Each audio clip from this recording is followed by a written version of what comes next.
He's over there.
Our next item is PH 12.5. Councillor Fletcher, you held the item down.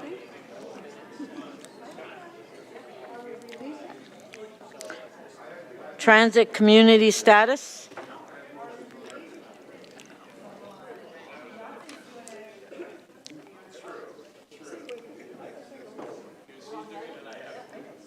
We have quorum, right? Okay, Councillor Fletcher.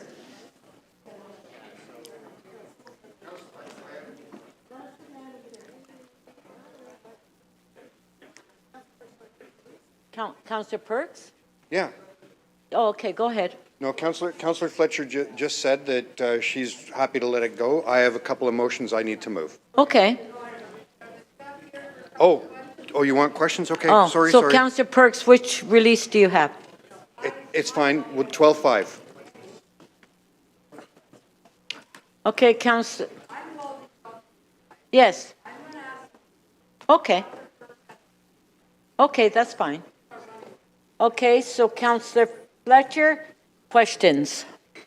Yeah, I just want to confirm some of the numbers around affordable housing and transit-oriented communities. There's 4,300 units with a proposal for 212 affordable units, correct? Through the speaker, 215 affordable units, Councillor, 5%. Did I say 200? 215. 215, That's that's all. correct, yes. And so that is, I think, 8% or something like that? 5%. 5%, okay. And then there's Carlaw North, which is 1,080 units and 0 affordable housing, so 0%. Confirmed, yes. Through the speaker, that is correct. It's Okay. purpose-built rental. I'm saying there's 0% affordable housing Correct, out of yes. 1,080 proposed units by Infrastructure Ontario through their MZO, Okay. correct? You are correct. Carlaw Avenue South, which is actually a live-work zoned for employment, has 1,314 units and 0 affordable units, so 0% affordable housing, correct? Through the speaker, although we are still negotiating some of the details, but yes, there is nothing committed. Thank you. Cape Danforth, 439 units, 0 affordable, being proposed through the TOC from IO, Through the speaker, nothing is confirmed yet. 0%. Cape Cosburn, 623 units, 0 affordable units, correct? Through 0%. the speaker, yes. So for all those units, which is about 4,300, 5,300, 60, about 7,000 or more units, 7,500, out of all of the TOC units that IO has undertaken to build where the Ontario line is for transit-oriented communities, there are 5% affordable that are currently being put forward. Through the speaker, the 5% at East Harbour is the firm number that we have, yes. Yes, I'm talking about of the 7,000 or 8,000 units, of all of those, there's only 215, Through the speaker, that is correct. which is very small. If I put them all together, becomes less than 5% proposal for affordable housing, okay? And then at committee, I asked that, you have asked for a whole number of positions to be funded, planning, roads, parks, all of that. And I asked, who and how are we going to have somebody funded to look at really putting forward that affordable housing premise from the city side, because they're not doing it. And are those planners able to do that, or do you need to get them to hire somebody else? Through the speaker, the purpose of the funded positions is to deal with reviewing the development proposals, similar to what happens with a typical city planning application. IO is not prepared to fund a position just focused on what is the city's strategy on affordable housing. We do work closely with people in SIPA who are involved in affordable housing. Thank you. I'll ask the deputy city manager if those 4 positions, somebody from there, Deputy Manager Sharma, you're thinking that there needs to be somebody that's closely reviewing options for affordable housing and making a counter proposal from the city side. If those numbers of planners, because I believe they're under YO, if that would, if that's enough, if you could make that happen from your 4 planners that you've asked for. Through the speaker, and the chief planner and I have had that discussion, and we believe it can be handled within the existing resources. Within the new resources. Yes. And that's irrespective of whether IO wants to do it or not. If Correct. we want to do it and they don't want to fund it, from any of these positions, you can still manage to do that.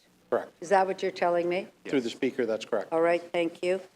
And I'd like to know that this can be coming to Planning and Housing, that review for December 5th, 2024. Through the speaker, yes. Thank you. And I'll briefly speak. Thank you. Councillor Fletcher, would you like to speak? Yep, and then Councillor Perks can move the motion. Okay. I'm just going to speak quickly, and I don't need 5 minutes. I just need a few minutes.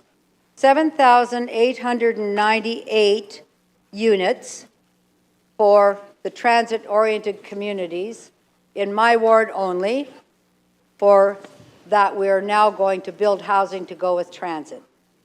And of that, there's only 215 confirmed affordable, and that's only 2.7% of all of the units. I just think that that is a big problem. And the motion was, how do we basically counter those proposals from IO, showing where the affordability, looking for money, pushing the envelope there. I think that's our job as a city, not simply to say they don't want to do it, but we think you should do it. We've told them many times we think you should do it. And so let's just model what that might look like and how we can get to that. In a large site like East Harbour, or 1,000 units at Carlaw and Gerrard, altogether, there are almost 1,400 new units at the corner of Carlaw and Gerrard. That's a heck of a lot of new units with zero affordable. So I just think, and I understand they say they won't, but I'm going to go back to yesterday, and I just can't take the word no. I think you all know that. So our job is to say thank you. How are we going to get to that? From all levels, whether it's from our transit expansion, whether it's from our city manager, whether it's our deputy city manager, whether it's our mayor. How can we say housing is the most important thing and then build housing that has no affordability built in at all of these stations? And looking to the pressure points to do that. We need to be quite creative here. We need to draw a line. If that's acceptable to council, that we don't have any, just let me know.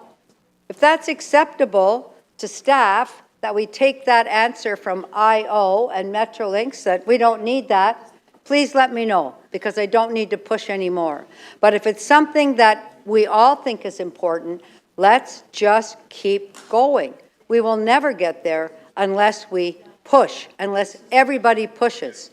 So that's it, Councillor Perks. I understand you have a motion that I'll support, but I had to say that, and I have to say it every time. Either affordable housing is number one for everybody, city, province, feds, or it's not. Thank you, Councillor Fletcher. And Councillor Perks, did you say you wanted to speak? Yes, I did. Councillor Perks. Thank you, Speaker. I have two motions staff have asked me to move. The first is the authorization of the public release of confidential information. And the second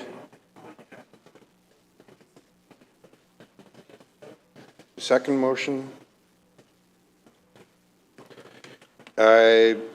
is to adopt the supplementary with a very small change. The original supplementary said to report by December. This just makes it more precise and says report at the December 5th meeting of Planning and Housing. So with those two motions and a small word of advice to the Premier, it is always better to say yes to Councillor Fletcher. Okay, so we'll vote on the motions. We'll put the motions on the screen. Motion 1A by Councillor Perks, all in favor? Carried. Next motion, B by Councillor Perks, all in favor? Carried. Item is amended. All in favor? Carried. Thank you. Our next item is the Etobicoke York Community Council, EY 13.1, 135 Plunkett Road. Councillor Peruzza, you held the item down. Do you have questions of staff, or does anybody have any questions of staff? I can just release it. What, does anybody have any questions? Yeah, okay, I'm just wondering if anybody had any questions, that's all I'm asking. Okay, Councillor Cole. Councillor Perutz is releasing. On favor? Carried.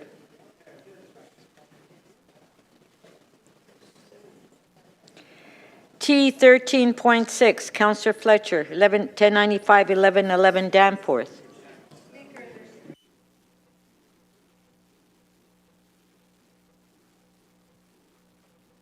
If not, we'll just hold that down. Just For they're T ready? 13.6 Okay. 13.6, and 13.7. 13.7, and also I'd like to deal with CC 18.12, because it, Speaker, Pardon? CC 18.12. Yeah. They all relate to that the- one, yeah. To that particular wanna know if the motions are ready? development. So, yes, but I'd like to have them all back to back, Yes. one after the yes. other, including that. Are the motions ready for the item? If I can ask the clerk?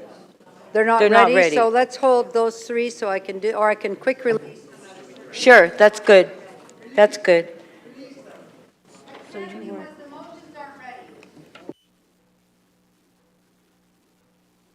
Councillor Fletcher, you held another one down, T 13.51, supporting small businesses. Just waiting on one thing from staff there, Speaker. And then I can quick release. Okay.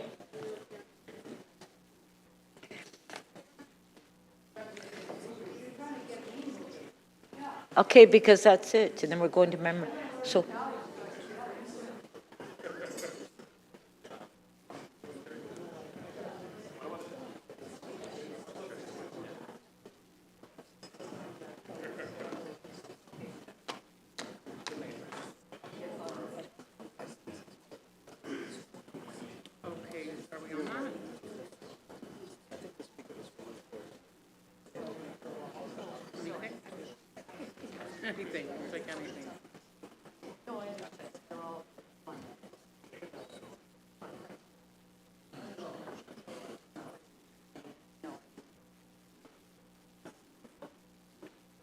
All right.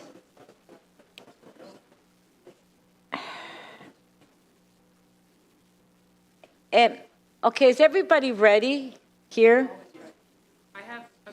Okay, Councillor Bradford, you're the next item. MM 18.5, taking congestion seriously. Do you want to read out the whole title of the item? Pardon? I'm just joking. Sure. I have questions to staff, please. I don't know, we're getting to the end of the agenda, and so Councillor Bradford, do you have questions to staff? Yes. Okay, if you can put your name on the list. Sure. Okay, Councillor Bradford, questions to staff. To staff, thanks through you. Can you confirm that in previous sections of the Gardner, we have undertaken 24/7 construction work? In the previous sections? Through the speaker, yes. In section 1, Jarvis to Cherry, we did do some 24/7 construction. Okay, very good. Could you confirm the current parameters for noisy operations in section 2, which is the work that's underway right now? Could you please confirm the restrictions around noisy operations for the work that's happening right now? Through the chair, I can. So the current operations are that work can proceed 24/7. However, noisy operations cannot proceed during that time, such as demolition of the bridge, and they would proceed through between 7 and 11 p.m., 7 a.m. to 11 p.m., Monday through Saturday, and then a period during Sunday. What's the period on Sunday? It begins later in the morning, around 9 Okay. a.m.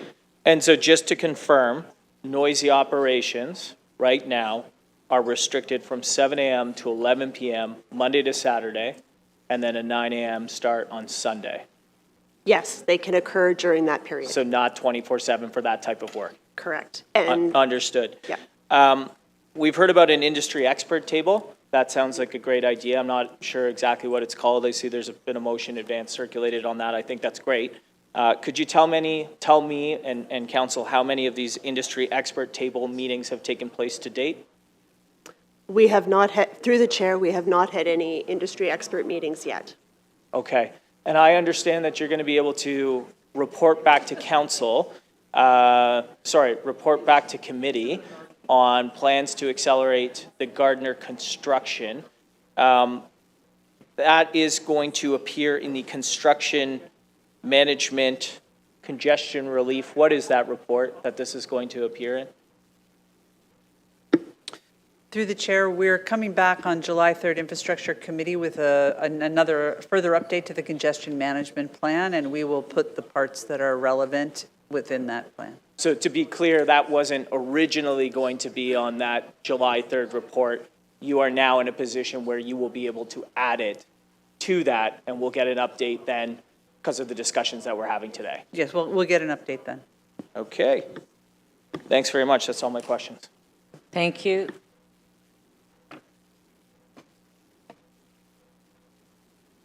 Councillor Holliday, questions? Thank you, Speaker. I mean, this is important to me. I live in the west end of the city. It's important to the constituents that I represent because it connects us with downtown. Can you tell me a little bit about the work that could be happening in extended hours? Just picking up from Councillor Bradford's questions, what more can be done and why aren't we doing that right now? What's standing in the way? Through the chair, there is quite a number of things that can happen during all hours. So that would include placing concrete girders. It could include paving operations, forming and placing concrete, and we have done removing lighting and so forth. So that work, and particularly the placing of girders and so forth, can't occur until the demolition is done. So the contractor has proceeded with work in the overnight period that wasn't noisy, and in fact, they are actually trying to do a little bit of demolition work during the nighttime period to understand how noisy it is and to see if they can continue to work overnight. So let's go a little further. So you had mentioned that noisy work was not allowed from 11 till 7. But what constitutes noisy? I'm familiar with our noise bylaws, like a motor running is noisy. So what is the threshold? So the threshold for noisy, what we've done is we've installed sensors in the neighboring areas around the construction zone, and we're measuring the decibels of noise that's experienced to determine what one would characterize as noisy. Just off the top of my head, I believe that is considered to be 70 decibels. So what's holding the contractor back, or us back, I don't know, I'm clarifying that, from just doing all of that work right now, tonight, overnight? What's holding them back? What can we release to allow this to happen? Through the speaker, there is the noise that is generated by the demolition. So what is happening in the sequencing of the construction is that the contractor is building supports underneath the bridge to hold it up as the work is being, so that we can demolish the bridge.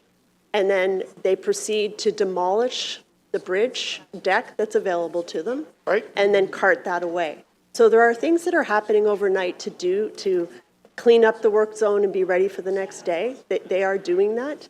But the demolition, it was quite noisy, and so in order to do that, we would have to free up that noise restriction.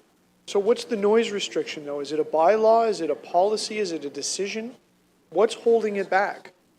The noise, when we were developing this contract, we really looked hard at the experience that we had with the first phase of the work, which occurred between Jarvis and Cherry.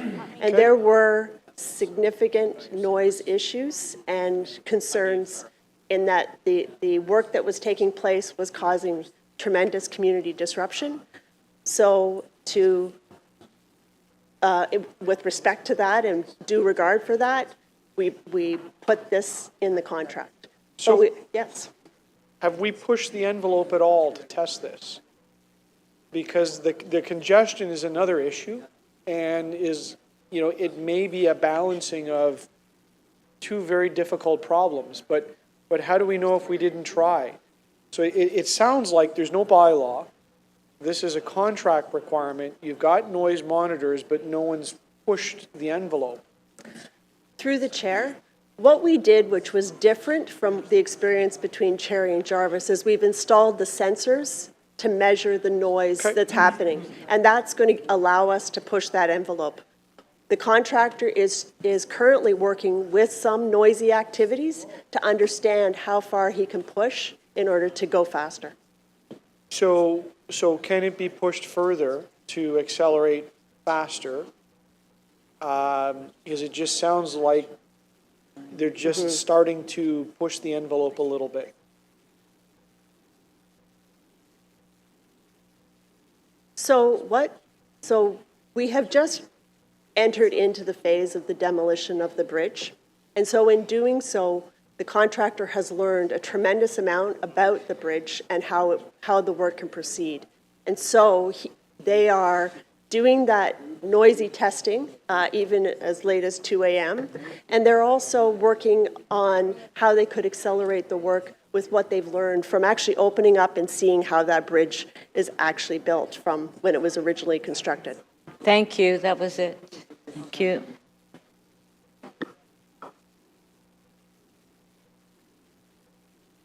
Deputy Mayor Malik. Thank you very much. There's been a lot of care expressed around the impact of the Gardner work on residents, and I want to specifically hear a little bit more about the residents who actually live along the stretch of the Gardner where the work is happening right now, and what we learned from the experience between Jarvis and Cherry about engaging those residents and being responsive to the concerns that are raised about their well-being and the expediency of the work that needs to get done for a state of good repair on this big piece of public infrastructure.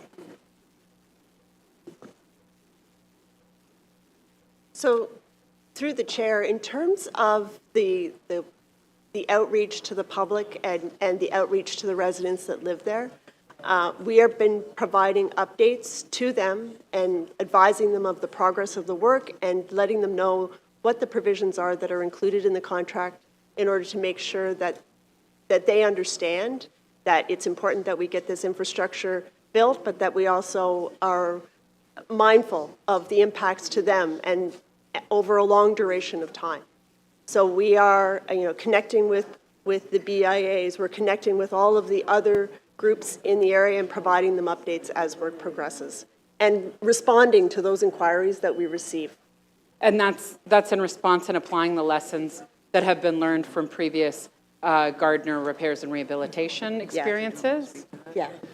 Yeah, through the speaker, so absolutely, Deputy Mayor Malik, and I also think it's important to recognize that the work from Cherry to Jarvis is a bit of a different configuration than the work that's currently happening in Section 2 in terms of the proximity of housing. But those lessons were really quite important to learn about what is the impact on the day-to-day lives of people who are living right proximate to that construction zone and the impact of 24/7 work. And I do think the team has taken those lessons and they've really applied them in the context of the site that we're working in right now. And I know that Jen and her team have done a very thorough job of working with the residents to let them know what they can expect.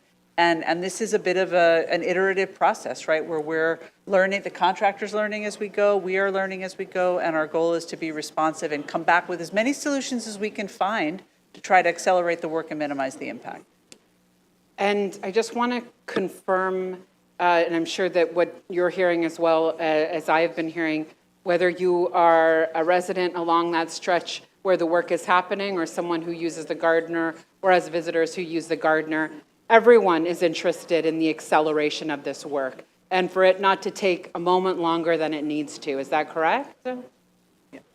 I think that's a fair statement. And in terms of the 24/7 work that is the centerpiece of what we see in front of us, I just want to be absolutely clear. The provisions to allow for 24/7 work on the Gardner already exist right now and are being utilized in an appropriate way. That's correct. So can you just confirm that for me? It has been the source of a lot of questions and discussion. Yes, so there are provisions through the chair, there are provisions in the contract to work 24/7, and the scope of the work that can be done, there's a vast number of things that can occur. Noisy demolition work that exceeds what our noise sensors tell us is limited. And so we're trying to press and understand how much noise is generated by the demolition work that's currently taking place, so that perhaps we can expand those demolition hours. But there is work taking place and can take place as it's necessary to get this work done as quickly as possible throughout the day and night. And in the interests of speed and also managing the concerns and applying the lessons from previous experiences, testing is happening in order to ensure that whatever mechanisms there are in place to accelerate this work, they are being taken and not causing undue hardship or contravening the agreements that exist. Is that correct? That is absolutely correct. Through the chair, we want to strike that right balance of getting it done as fast as possible, but also understanding what those community impacts are and making sure that they're not excessive. Thank you very much. Thank you. Councillor Cheng. Hello, Councillor Cheng.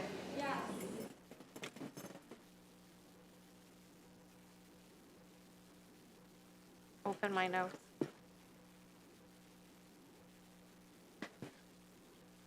So I read that in 2019, Japan was starting to develop AI capability of monitoring the condition of a bridge, and then the AI would create a repair plan according to what was being monitored by video. And they've actually implemented this now. And I'm wondering, have we explored that? Because it seems like this Gardner that we are committed to keeping, that something like that would really help to preempt really long, protracted construction. So just wondering if that's something that's on our radar, and is it something we're exploring? So through the chair, there are, your AI is very interesting, and it is really an emerging and developing technology for bridges and many other pieces of infrastructure.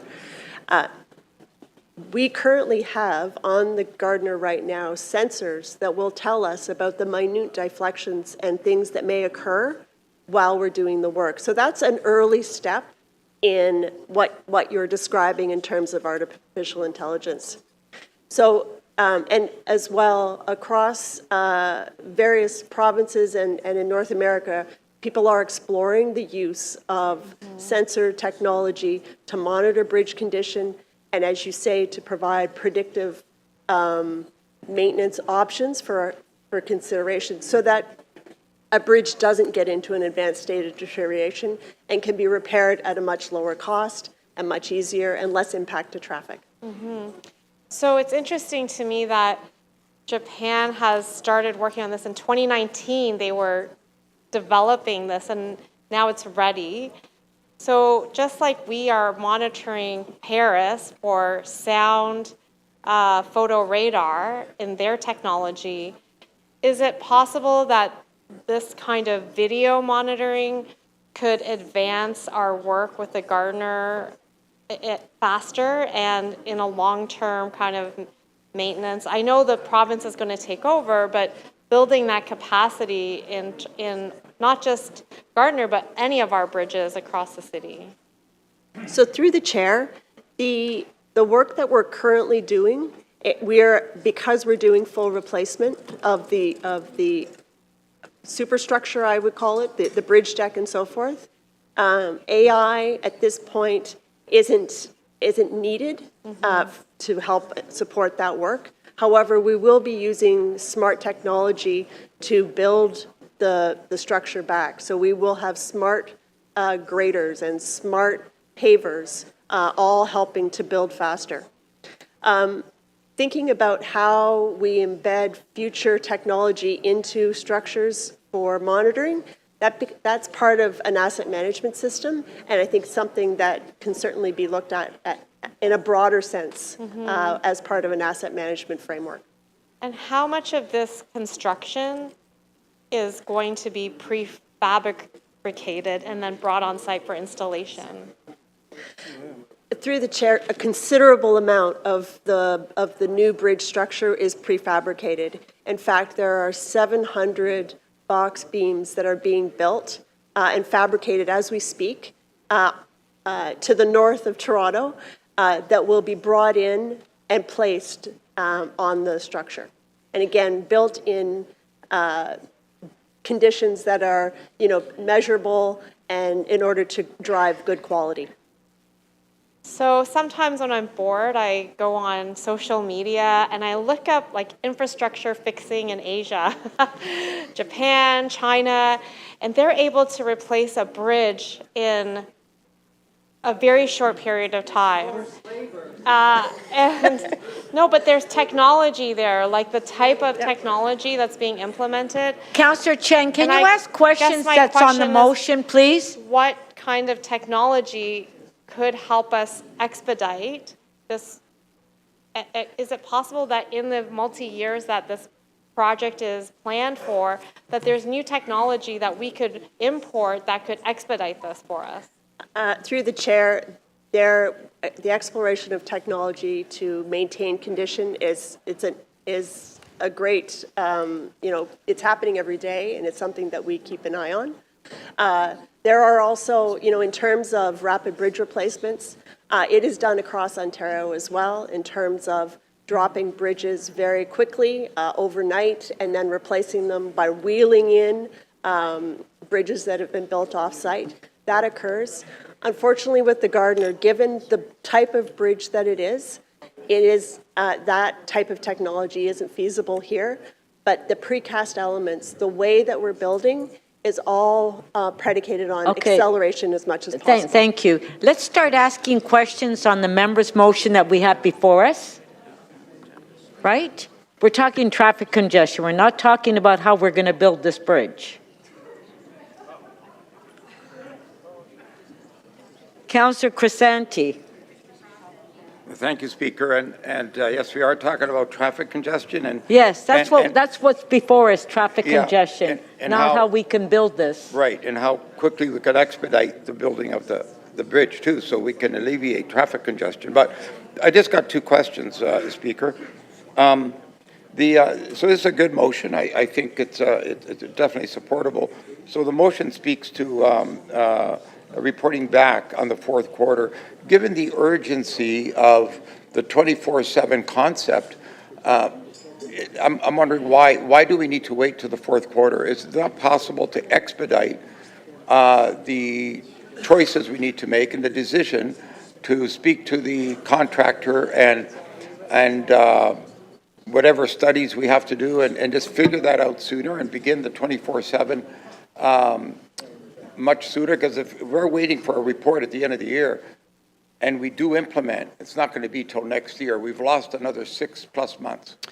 Through the Speaker, Councillor Crisanti, I want to assure you that we are the proposal to come back in fourth quarter, I think, was being kind to staff to give us some time to do the work. We're in fact coming back in July with our recommendations. So, great. and we are also making modifications pretty much every day and monitoring the work every day. So I don't want to leave you with the impression that we would wait till the end of the year and then not move forward with anything till next year. That's not true. That's very comforting to Torontonians. And the second question is with respect to the clearing and the analysis of the alternative routes to ensure that if there's any planned work, and that's in the motion, are we already looking at that? And are we clearing the alternate routes to so people can have options other than the gardener? Yeah. Yeah. Yeah, through the chair, we're constantly coordinating all the construction work that's going on within the area. One of the biggest predominant factors being the Metrolinx work. But again, with all the work that's going on through the area, we are looking at this. We're also looking at special events and making sure that we establish sort of what we call no-fly zones, quarters where we would restrict utilities from doing work during the prime construction season as well, just to, again, help facilitate and make sure that we keep as many routes open as possible. Okay, so we're doing it, we're opening up alternate routes, and it's happening in real time. Through the Speaker, that's true. And also, Councillor Crescenti, we've done a fair amount of planning and coordination on major infrastructure work in the years up to this time as well. So you might remember we've had to replace water mains on Dundas and on Queen Street. We've had lots of heavy construction that was required to be done, and we tried to push that forward as quickly as we could before this project because we knew it was coming. We also, you might remember from a few years ago, have instituted smart signals, and we've put in a system of smart signals on the lakeshore so that we're better able to manage the traffic flows as well as on the Queensway. So we've been preparing for the work, and yet the work is still impactful. All right, good. Thank you so much, Speaker. Thank you for those questions. Councillor Moyes, are you going to talk about congestion? Councillor Moyes. Absolutely, Madam Speaker.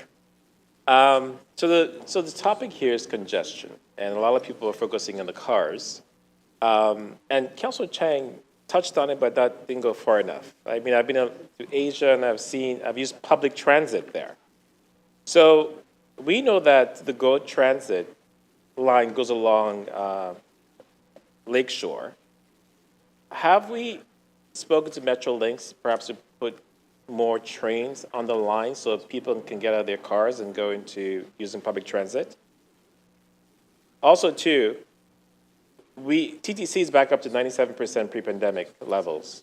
Have we put any resources down south so people can actually be motivated to actually use King Street car and any of the transit lines down that way?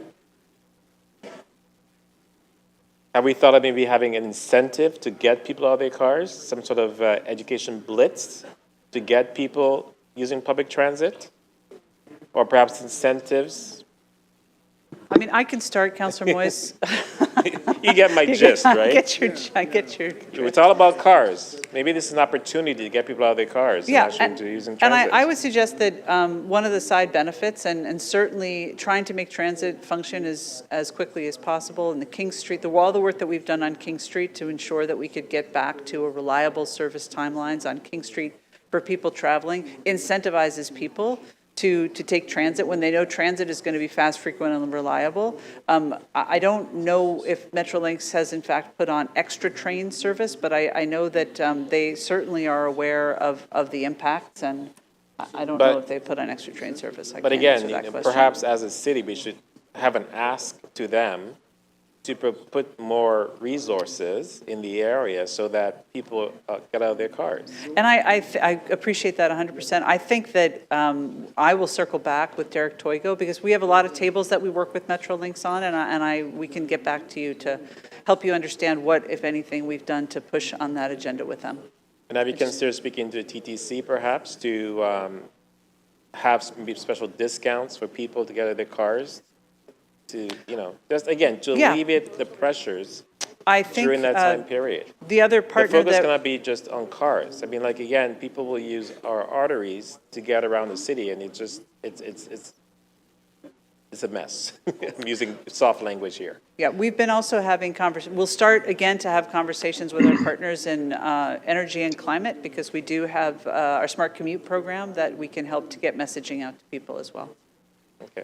I just wanted to put that on the table. Thank you.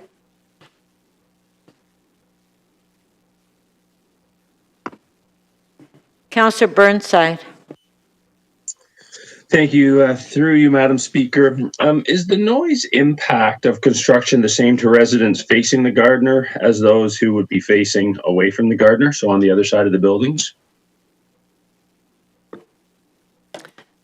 Through the chair, the noise impacts, I'm not as familiar with sort of the noise engineering component. However, The noise, what we do is we've got monitors so that we know how the noise will flow and resonate through the neighborhoods. So it will measure how they perform and how the work can advance. Okay, sorry. So we're not sure, I guess, is the ultimate answer. Is that correct? Okay, that's fine. That's no problem. How many residents are impacted by the construction at this part of the card? I don't have specific numbers of the residents, but it impacts both Liberty Village and the Parkdale community.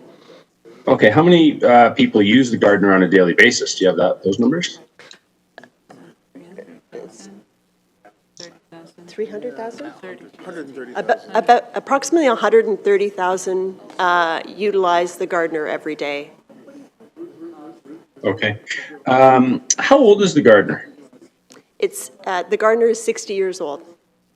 When did we last, in that section of the Gardner, when did we last have an overhaul of this nature or of this magnitude, or have we ever?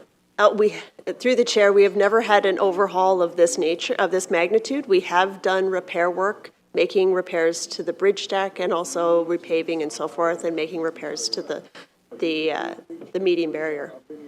Okay, and what percentage of residents that are quote unquote affected of those what percentage of those buildings were there before the Gardner was built?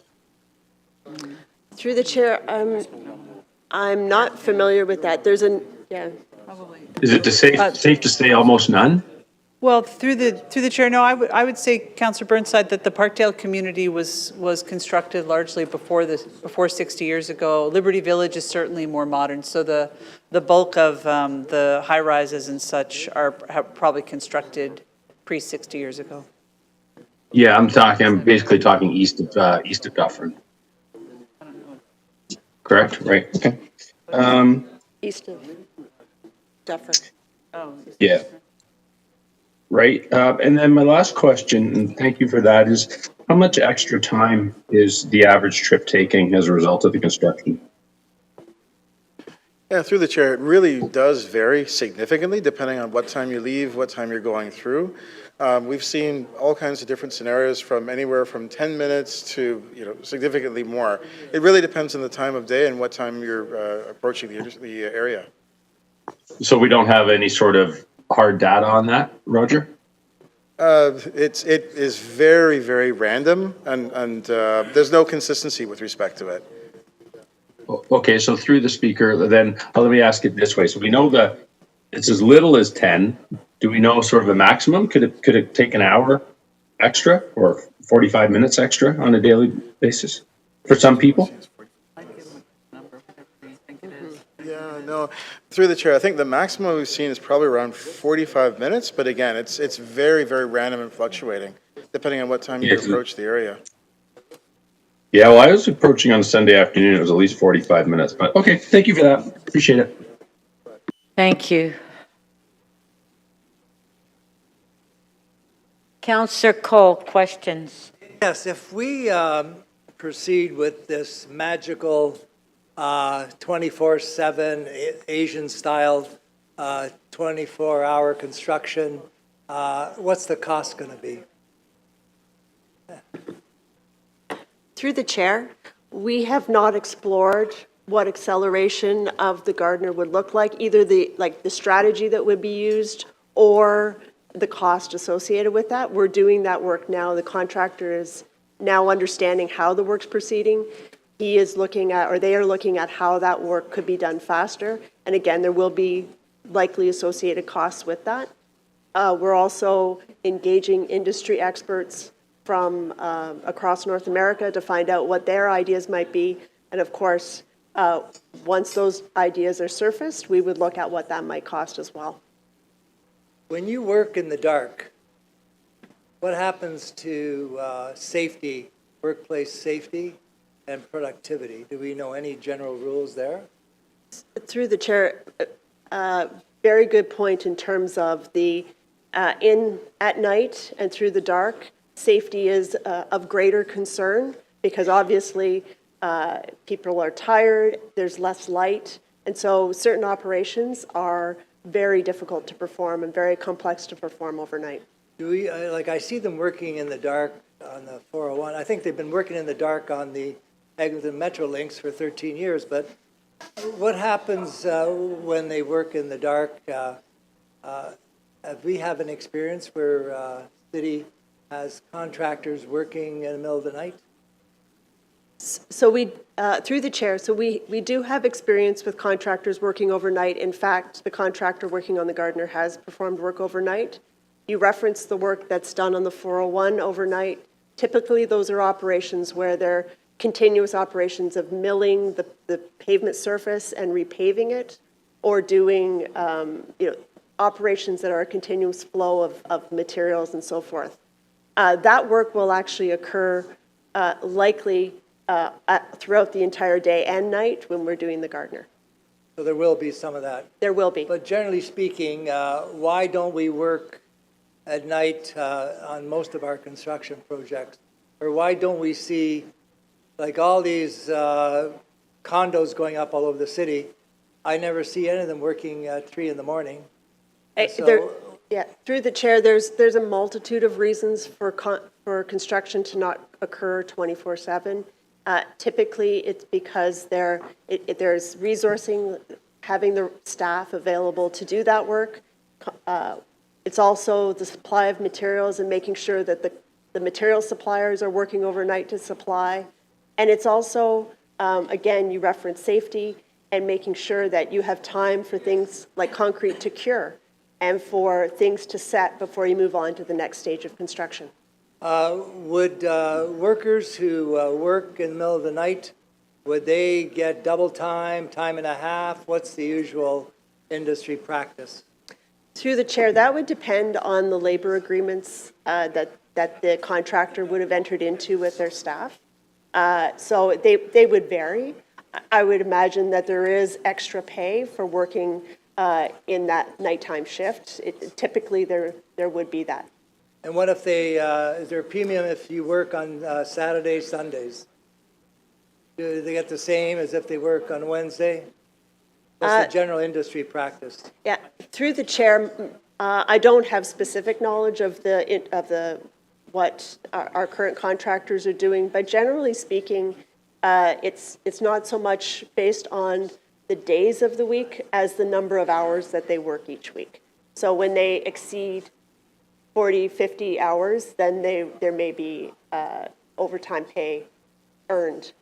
But don't they generally get a premium if they work Saturdays and Sundays? I don't think it's entirely common as to which way specific contractors will work. Okay, thank you very much. Okay. Thank you, Councillor.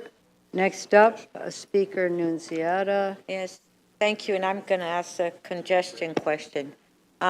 Living in the West End, I'm not talking about what the bridge is made of, but anyway, my question is, the main arterial roads now to get you to the West End, which I live, is Queen Street and King Street.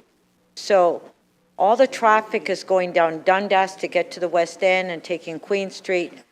We have Cafe TO.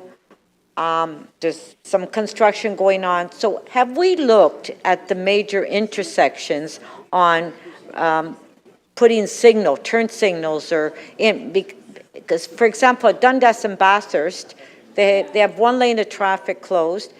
Cars are trying to turn left, and it takes you a half hour just to get through the intersection. There's no turn signal. So what I'm saying, can we not look at that to speed up the traffic? Because you're bumper to bumper, and it takes like 2 hours to get to the West End. Yeah, through the chair. So we've, in preparation for this work, we've actually gone and made traffic signal timing modifications to over 60 traffic signals so far. That being said, we're continuing to monitor as traffic patterns and variations change and move. So what was, okay, maybe for the first few days of the construction, suddenly as traffic variations and patterns change, we have to go through and make adjustments to those signal timings. So I can definitely take back that specific intersection to see if staff can make changes there. But generally speaking, we're always looking at the changes in traffic patterns and making changes on the fly as we see fit. Well, what you have to do is you have to go drive down Dundas Street and see what changes you have to make at these intersections. Unless you're there, you don't know. Through the chair, we have cameras all down Dundas, and so we can see very clearly, like in terms of those, when queues are building up, and if and when there's opportunities to make changes to signal timings. It's not happening. I mean, like, it's congested.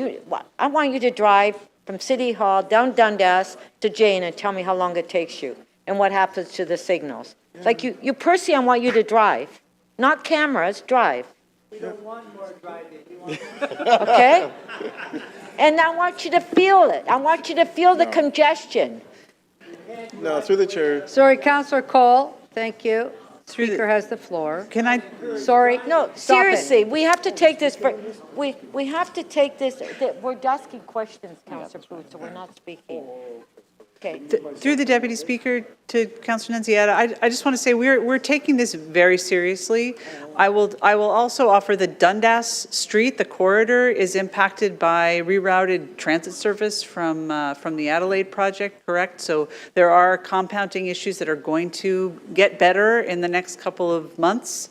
But Roger and his team have the ability to make signal timing changes, and certainly we can go drive the corridor, but it's something that we are paying attention to. And as he mentions, depending on the time of the day and the day of the week, sometimes it can be worse than other times. But we're happy to take spot issues that are coming up on your commute and address those as best we can. Well, but we're not waiting to get complaint-based issues on signals. It's really doesn't matter what time of the day.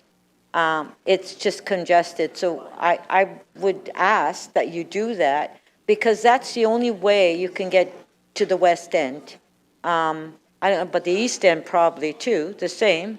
But the West End, it's the only way you can get there. You can go to the West End. Yeah. So I'm just asking you if you can please review it, and because I think that we really need to make some adjustments to the signals in the intersections to move traffic along. We are happy to I think do the that. councillor wants to go for a ride with you, Ms. Gray, across town. Happy to do so. Okay. Thank you. Councillor Perruzza?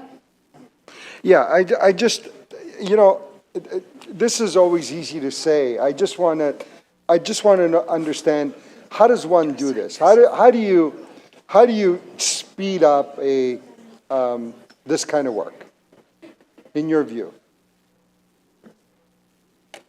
Through the chair, the method of speeding up, really, it is about going faster with the operation. So as soon as we learned what the condition of the bridge was, then the contractor began the demolition process, and the demolition is going No, I understand, but like, so how do you shave time off a project like this? Is it more manpower? Is it more machines? Is it more hours? Is it weekend work? Is it nighttime work?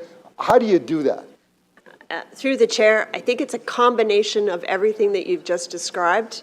It's really about the contractor understanding what is occurring and how the work is unfolding, and then trying to come up with various ideas that will drive going faster, and also consulting with others. And I agree with you, because I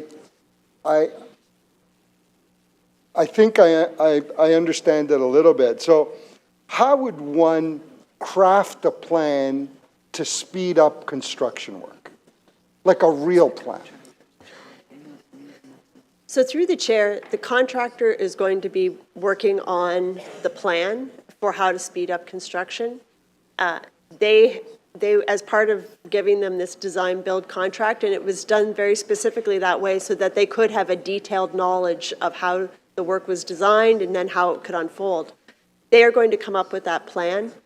We will work with them and offer our ideas as well, but they have a true understanding of the equipment, the people, the availability of speeding up the beams that are being delivered and how to get materials off-site and onto site quickly.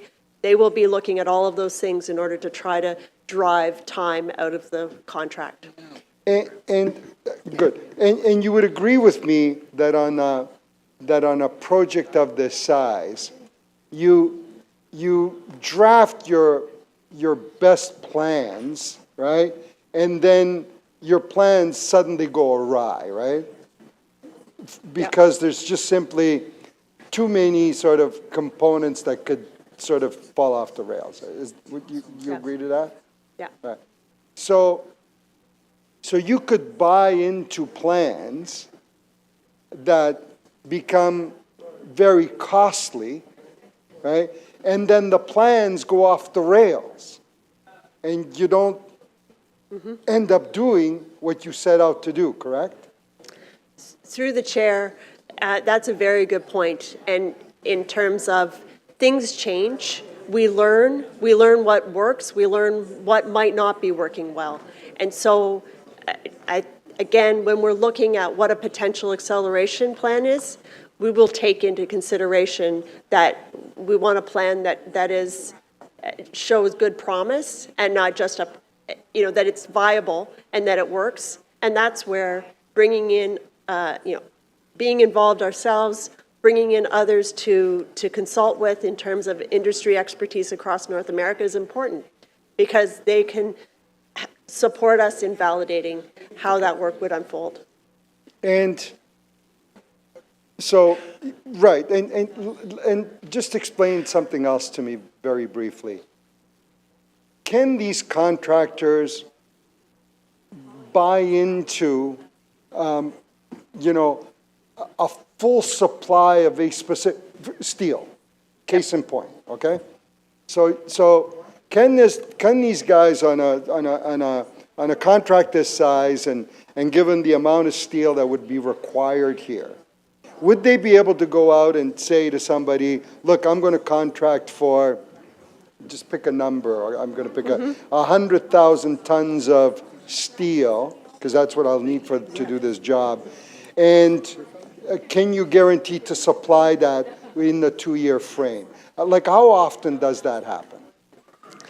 So the contractor... Where somebody will guarantee that kind of supply at a specific price. That was your last question. So through the chair, the contractor, when they secured the contract, they set up their contracts with their various suppliers, whether it be the steel supplier, the supplier that's doing all of the precast elements that are going to be coming into the job, and so forth. So they would have set all of those up. As considerations are made to accelerate the work, they would need to, again, link in with those suppliers and make sure that they're able and capable of supplying things in a faster way, and understand what that might mean in terms of impact, Thank cost, you. and so forth. Thank you. All right, so let's go to Councillor Bradford. You held the item down. Are you speaking? Councillor Bradford? Yes, I am speaking. Okay, you held the item down. Okay, Councillor Bradford to speak.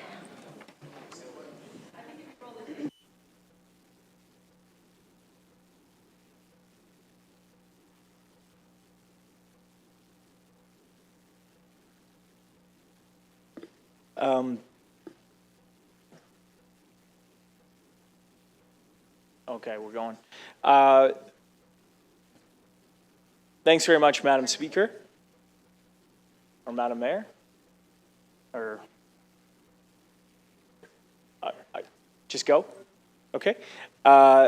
Thanks very much, through you.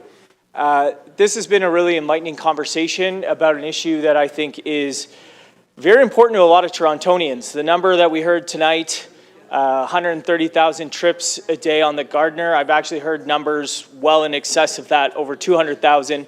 But the point is, the congestion on the Gardiner right now is choking our economy, it's killing our small businesses, and it is ruining the quality of life in this city. And I'm glad we're having this conversation today, because this is something that impacts so many different aspects of our life and people from across the city, and in fact the entire region. My inbox and direct messages, phone calls, email has been blowing up with stories from different folks about how much harder it is to navigate Toronto right now.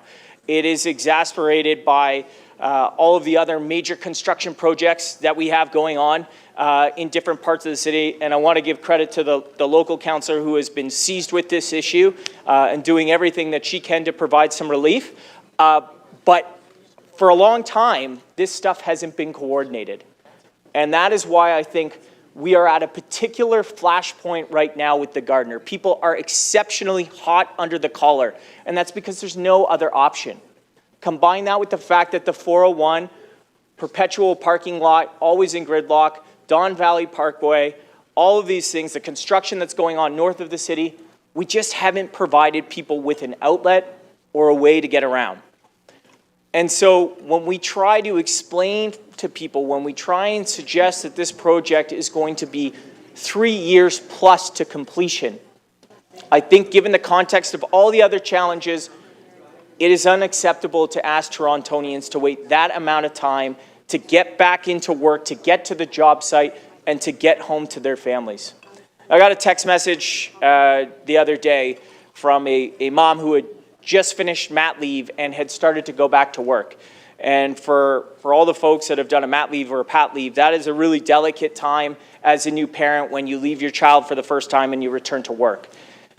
Her challenge now is her commute time has doubled. It's an extra hour on the way in, and it's an extra hour on the way home to get back to the kid. That is one of the countless examples of how this touches people and why all of us as councillors should not be dismissive of these impacts, but should be motivated and seized with this issue of how we can accelerate the reconstruction of the Gardiner and get it done for people quicker.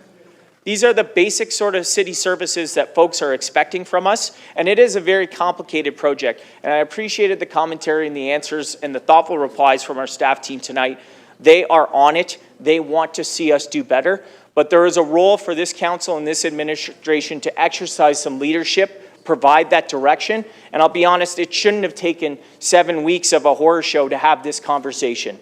This should have been teed up from the beginning, focused on how we could get this done as quickly as possible because of the extent of the impacts. So, you know, I'm happy that we're here today. I'm happy to hear that, and I've seen Councillor McKelvey's pre-circulated motion. I think that's great. We're going to put together a table of industry experts. We didn't already have one, but we're going to put one together in light of this discussion that we've been having. There is going to be a report back in July, not on this item, but attached to something else that was already coming there. Now you're going to have an opportunity to come back to us and tell us how we're going to do this quicker, given the congestion management plan that was coming to IEC on July 3rd. That's new news, and that's positive. And we're going to pass this tonight. We're going to be able to go back to Torontonians, and we're going to say, the City of Toronto is finally starting to take congestion seriously. It is a priority for us, and we're going to do everything we can to get you into work, to get you to the job site, and get you home to your family faster. So thank you, Madam Mayor. I'm glad we're having this conversation. I'm glad we're all on the same page, and it's time to get Toronto moving. Thanks very much. Councillor Malik. Sorry, Deputy Mayor Malik. I just turn this on. Thank you very much, and thank you for the care and passion that my colleagues are bringing to this item. As we know, the rehabilitation of the Gardiner is bringing important repairs to a major piece of Toronto's infrastructure, and this segment, as we have heard and we understand and we are a part of, is traveled by many people every day coming from outside of Toronto and within Toronto, and that's why it has been an issue that we have been hearing about from one end of the city to the other.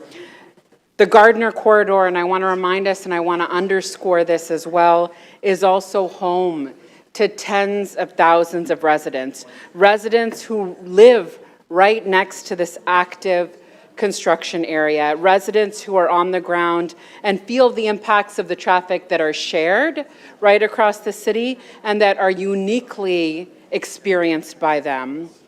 Construction must be managed with this reality factored into our considerations, that the Gardiner is right up against some of Toronto's most dense neighborhoods and communities. And everyone, absolutely everyone, wants to get this project done as quickly as possible and to get it done well. and we have to find ways of keeping traffic moving during construction, and we need to keep our communities livable while this work takes place. We have learned tough lessons from earlier phases of the Gardner work that caused sleepless nights and other issues for thousands of people in Toronto. And as we've heard, work is already underway to look at options to fine-tune the construction, to look at all the options, to maximize the capability that we have for 24/7 work with methods that are being tested in an appropriate and responsible way that look to accelerate the timelines that are in front of us. There has also been years-long planning to coordinate construction projects in the surrounding corridors, and those plans are being updated based on the latest conditions and the technology and data that we have access to on the ground. I want to give thanks to Deputy Mayor McKelvey for her leadership on this issue through IEC, and to reiterate that we need to look at all options to get this construction done as quickly as possible and consider our local communities. And I look forward to the completion of the review that is going to be hopefully coming back to us and seeing the results of our collective work together on this very important project. Thank you. Thank you. Councillor Holiday. Thanks, Speaker. If I could ask the clerk to just display the image I sent in. It's easier than me going to the display podium. But I wanted to speak to the map. So this is the city's official plan. It's the land use map. And I wanted to draw a couple of distinctions. If I could just ask the clerks to just leave it on the screen for a moment. I'm no stranger in political life to dealing with issues of sound. Etobicoke Centre is on the glide path of the airport. In fact, 2 of the glide paths. And that causes issue, particularly when they do construction on the east-west runways. It moves traffic to the south runways and changes things a lot for people, including while they're trying to sleep. But on this particular map that's being displayed, I don't want to lose the detail that the entire half of the work area to the south is X Place, which is not residential. And a substantial portion to the north is employment area. That's the purple. We know that. I don't dismiss or dispute that that red area contains some buildings, and buildings with lots of people in them. And I wouldn't want to forget them in this particular discussion. But we should notice the difference between this section of the Gardner and the Gardner further along, which is completely bracketed by buildings that are close by. Thank you, clerks. You can take that down and we can revert to the regular video. The reason I draw this point is because I think we as a council should support our staff in pushing the envelope as far as we can. But I also don't want to push it so far that we forget about the people that live right there. But I think we have to push. The Gardner Expressway is so much more important than just the complaint about sitting in traffic. Although it's an important one and it's a valid one. It's about productivity of the city. It's about the economic vitality of the city. You can look at the various reports over the time when we were talking about whether we should keep the Gardner up or take it down, and understanding the value of time on that for all of the people that use it for work, for commerce. Frankly, that section of highway is of national importance when it comes to the economy. So we really owe it to the city at large to find ways to accelerate this as much as we can. I'm not entirely satisfied with the answers I got back in asking staff today about what has been done, what can be done, and this is a limited forum and format to do that in. But I do get the sense that there's room to push a little bit further. But it's really important that council just takes into consideration the realities of that land use map to know that a significant portion of this particular work area is actually not residential. And I'm also not suggesting that it's a linear treatment through the entire work zone. Maybe the areas that are closer to the residences and would impact them more need to be treated a little bit differently from the other end of the work zone that is farther away from where people are living. I think the last thing I would say is just with respect to the local community, if this highway continues to be disrupted over the long term, what does it do? People don't give up. They don't just stay home, although maybe some will. They will take the traffic onto the local streets. And that too has an impact. It has an impact on congestion. It has an impact of quality of life. It has an impact of noise, and it has an impact of pollution. And, it's not always an equal one-for-one trade. But, this is a situation where I think council really needs to stand behind the staff, stand behind the contractor, and allow them to take some risks, and then react and learn from it in an efficient way. And I do offer my complete respect to the local councillor who has to deal with these noise issues. They are not easy. They are not easy when it is dealing with a very human element, and that is how the body receives noise and how it processes it. It's different for everybody, but it also affects sleep. And, we live in a very noisy and busy city at times, and there are these negative stimulus that affect our health, but there is also a big picture to be paying attention to. Thank you, Speaker. Thank you.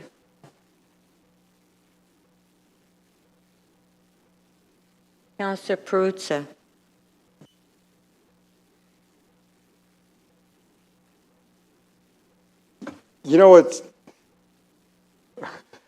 It's wonderful, and it's bad at the same time. Wonderful that summer is here, the construction season is here, congestion is once again top of mind for all of us, right? Absolutely.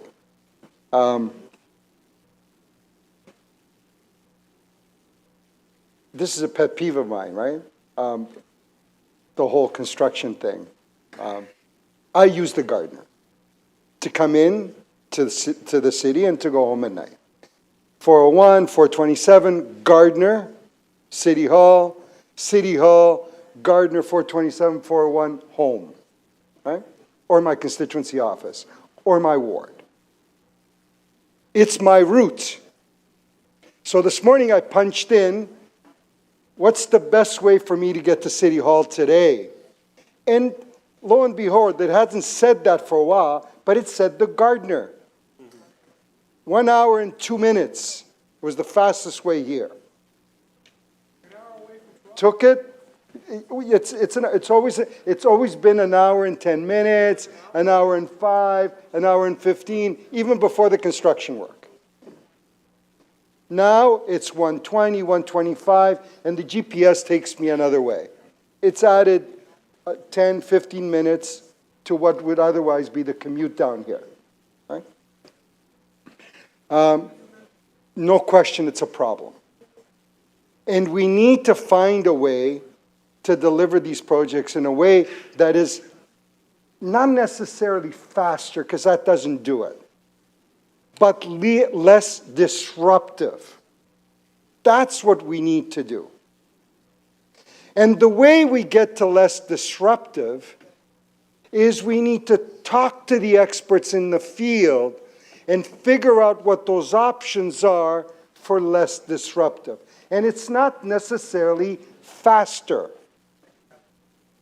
Because to deliver on a construction project, no single contractor you hire is going to do that entire job. They're dependent on a myriad of other subcontractors and suppliers. You don't get concrete at 3 in the morning because some other guy has to open his concrete plant at 3 in the morning. It ain't going to happen, right? They're not going to deliver steel at 2 in the morning. And quite frankly, you don't want people working overnight shifts in construction where they have to bring in a lot of lighting and a lot of other stuff and they can't see what they're doing, and you put people at much, much greater risk of injury and your productivity level shoots right down. Nobody wants to do that. You can talk that until the cows come home and nobody wants to do that.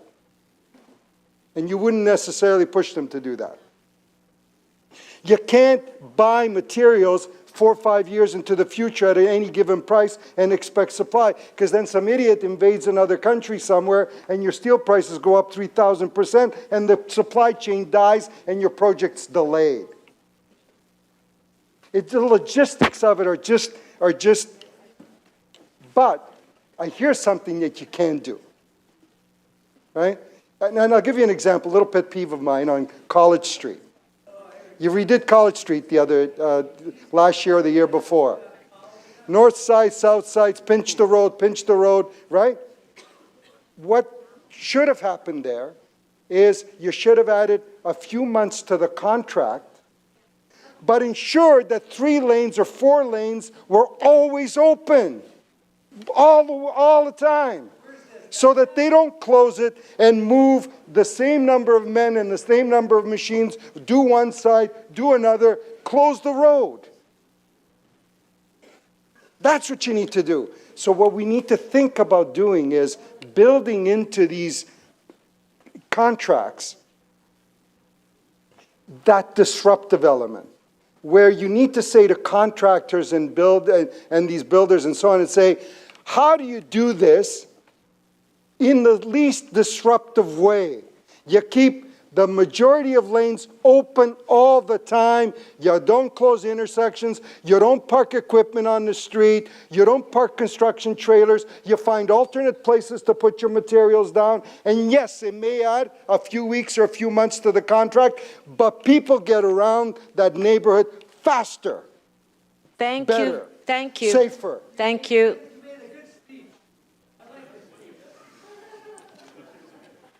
Councillor Candeval. Members, we do want to move this along. It's 8 o'clock. I think I want to add my voice to the chorus to underscore concerns we've heard directly from residents on this issue, and given the attention it's received in the media, we've received calls and emails urging expedited approach to this. The acknowledgement that this impacts productivity, I want to underscore and highlight as part of a bigger conversation that we as a city and as a council responsible for the city have an obligation to. And I do want to underscore and appreciate the concerns from the local councillor, Deputy Mayor Malik, to acknowledge the impacts it has on local residents. I think part of that is, making those choices to live wherever in the city that's in proximity to a major infrastructure is part of that individual's choice. I think we need to recognize the impact this has and the contention it's bringing to many. And I think the frustration has to be articulated here, that many across our city see this as a vital artery that needs attention to. But I'll close with accepting and acknowledging, respecting staff's wishes to bring a balanced approach, which will accelerate the construction and remediation. So thank you, Madam Speaker. Thank you. Mayor Chow.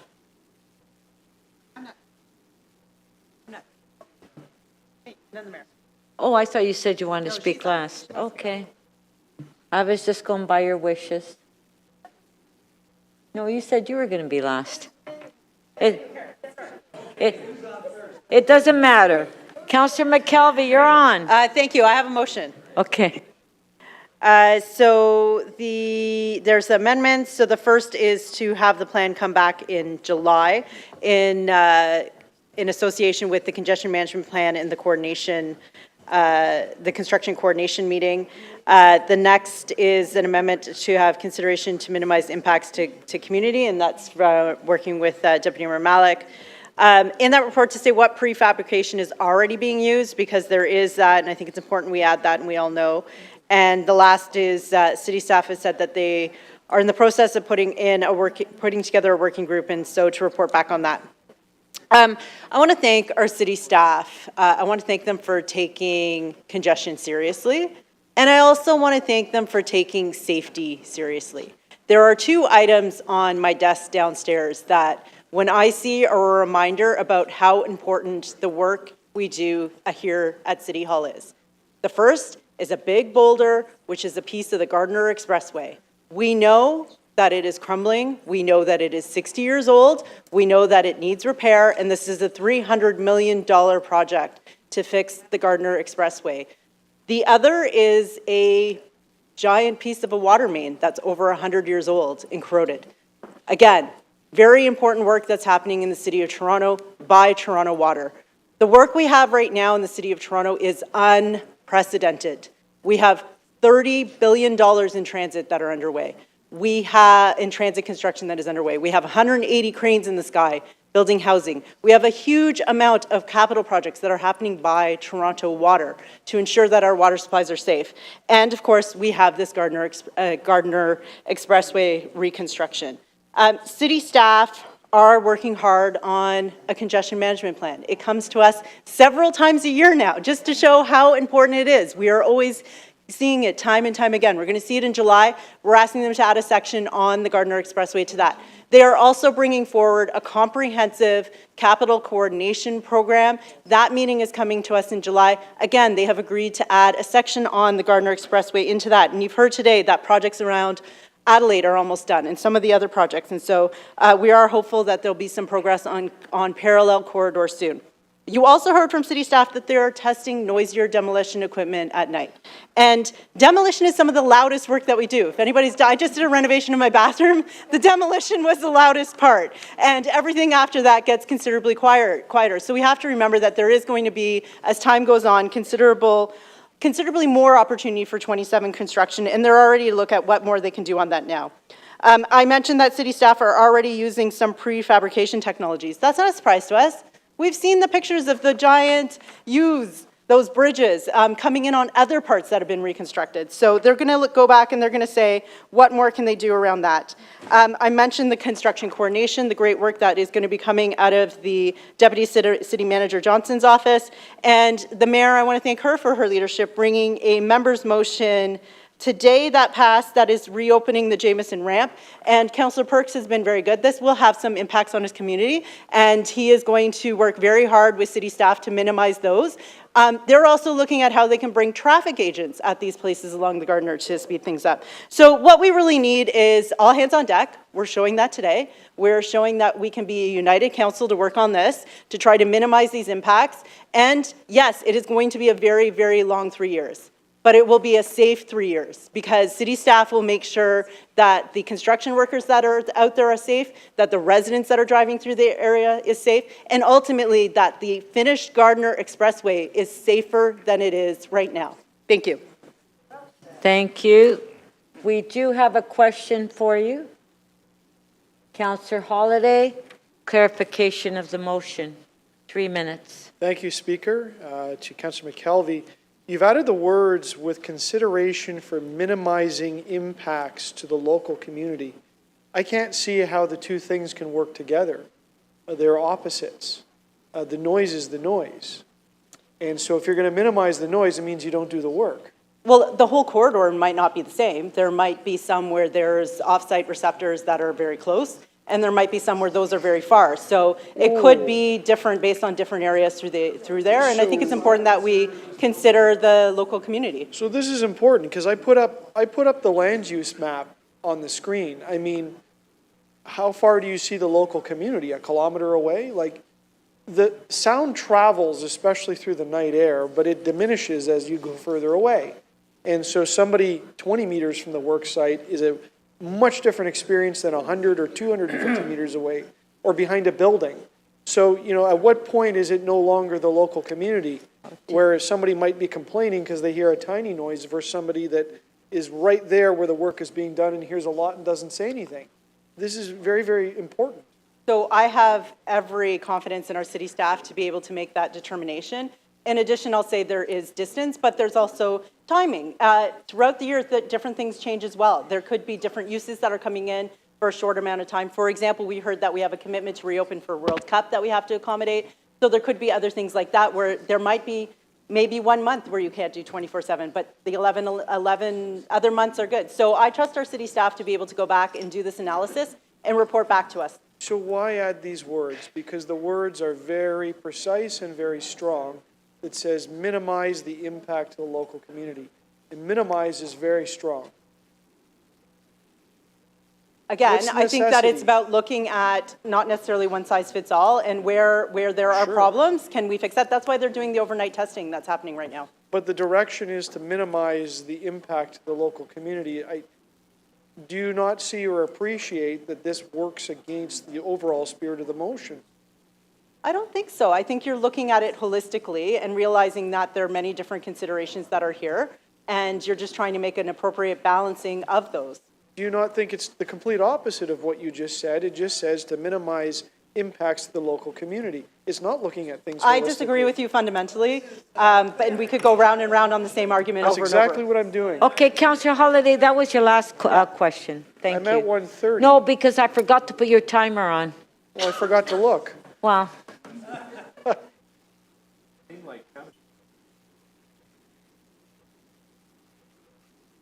Mayor Chow.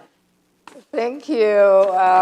I want to echo what Deputy Mayor McAlfee said. I heard sometime tonight when we were debating the issue that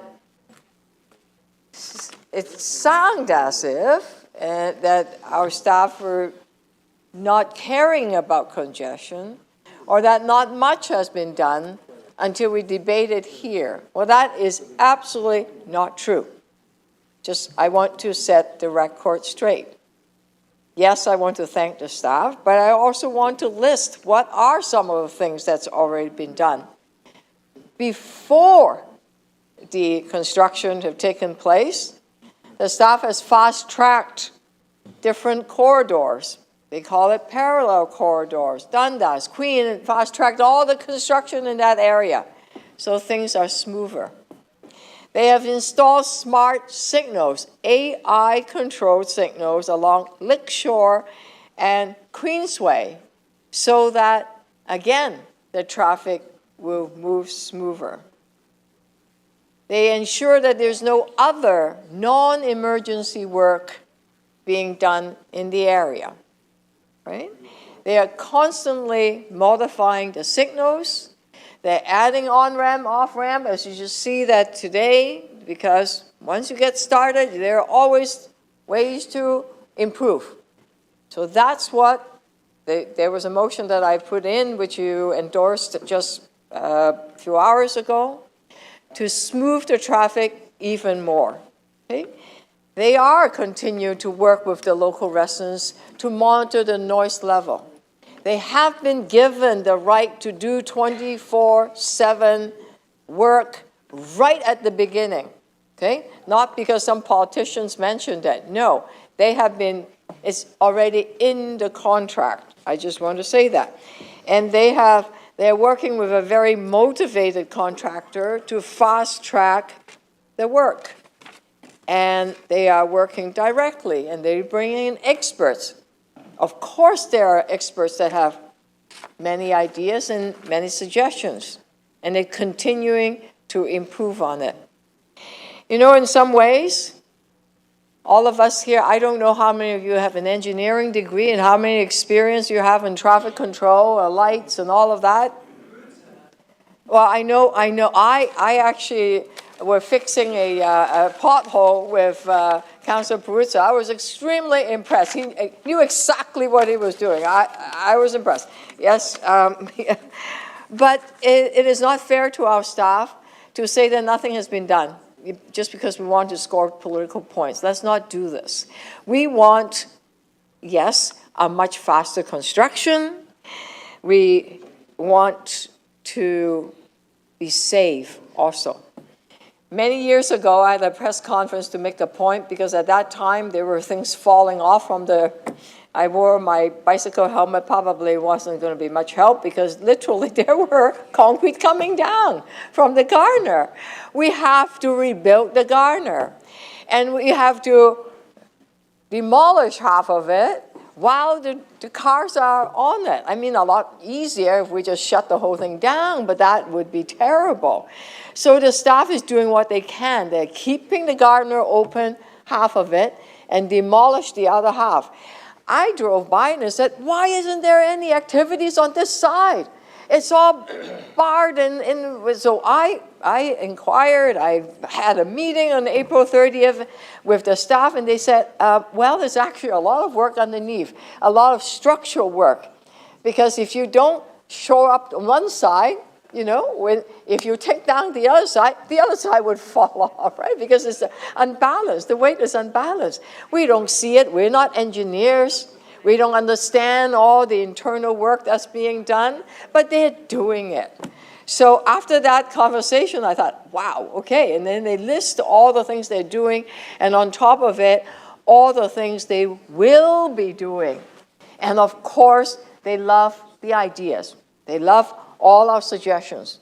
But at no point we should cast any stones, because it's just not fair to the staff. It's not fair to the people of Toronto, because we need it to be done safe. We need to come together and say, yeah, it's a huge project.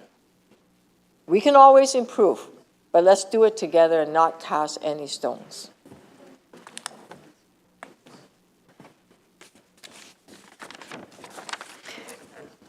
You know it's made additional minutes, right? Screen.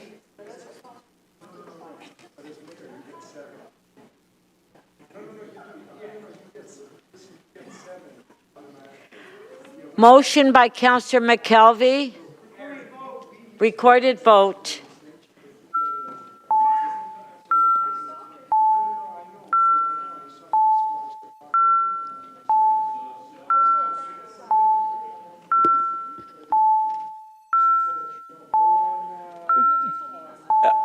Clerks, Madam Speaker, point of order. Point of order, Madam Speaker. Who said that? Over here, yeah. Councillor Bradford? You turned your own mic on. Please don't do that. I just want you to hear me. Okay, go ahead. Point of order. We're in the middle of a vote. It's a vote, and can I make the point of order? No. Okay, let's wait. I'd like to know from the clerks if we can separate out number B. Oh, you want us out of Councillor McKelvey's? Correct. Okay, stop the vote. You want to separate B? Correct. All right.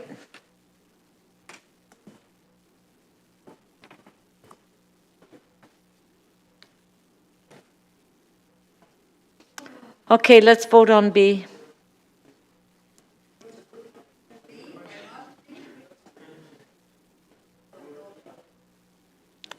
Okay, recorded vote.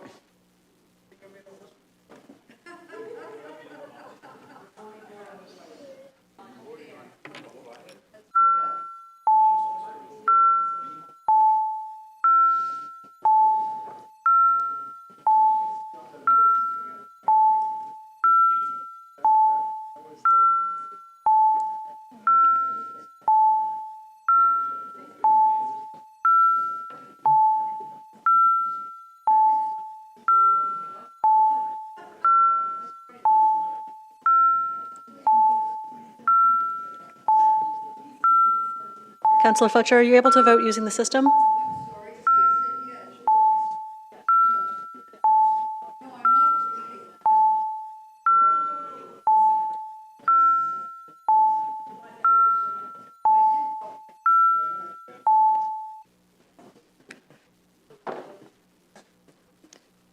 Madam Speaker, Part B of Motion 1 carries. The vote is 20-3. Okay, so on the remainder of the motion, on favor? Who said recorded? Councillor McKelvey, you want to make recorded? Oh, dear God. Okay. Okay, is there another motion? Yeah. On the balance, on favor? Carried. Item is amended. On favor? Carried. Okay, Councillor Fletcher, you're the next item. Sorry, point of order, Madam Speaker. I need to reopen because the wrong attachment But was Councillor made. Chang, please don't turn your mic on. Oh, sorry about that. Okay? I'll come to you as soon as we go through this, okay? Yes, I know, the clerk has already advised me. They're going to give me the notes. Okay, Councillor Fletcher, MM 18.10, you held the item down, providing receipts. Well, I'm waiting to see if those motions are ready. Are those motions ready? Yes, yes. We do. We're going to introduce those motions too. Yes. Oh. On myself. There you go. Okay, just a sec. I was just following the agenda. So do we have the motions for Councillor Fletcher? Councillor Fletcher's TE items and the CC items. Yes, okay. And then with Councillor Cheng, do you have her item? Councillor Chang, but we need her to reopen the item first so that we can do something. Okay, so you have that. Okay, all right. Okay, so Councillor Fletcher, T 13.6. There you go. Now it's on. Thank you. Thank you, TE 13.6. And there's also accompanying that, but separate, TE 13.7. Right. And then there's also, after that, if you could do the next one. CC. CC 18.12. Yeah. So we'll do them one at a time, though. Yes, they're all considered, and I will just speak about them. I have motions for TE 13.6. that Okay, so legal let's has put that motion drafted. on the screen. T it's- 13.6. Yes, it's very long because Okay, the there whole it is. bill has been changed. Okay. But Ms. Matsumoto's done that, and it's all there in order to ensure that we are able to build the building and then build the 100 units of affordable housing for Mainstay next door. So that's one motion for that. Right? And the second one is about the CBCs to go to the affordable housing at 1117. So these are three addresses, 1095, 1111, and 1117. Two are development sites from CORE, and next door is a very small building that Mainstay owns that will be rebuilt through this development with CORE as the development builder and Mainstay as the operator.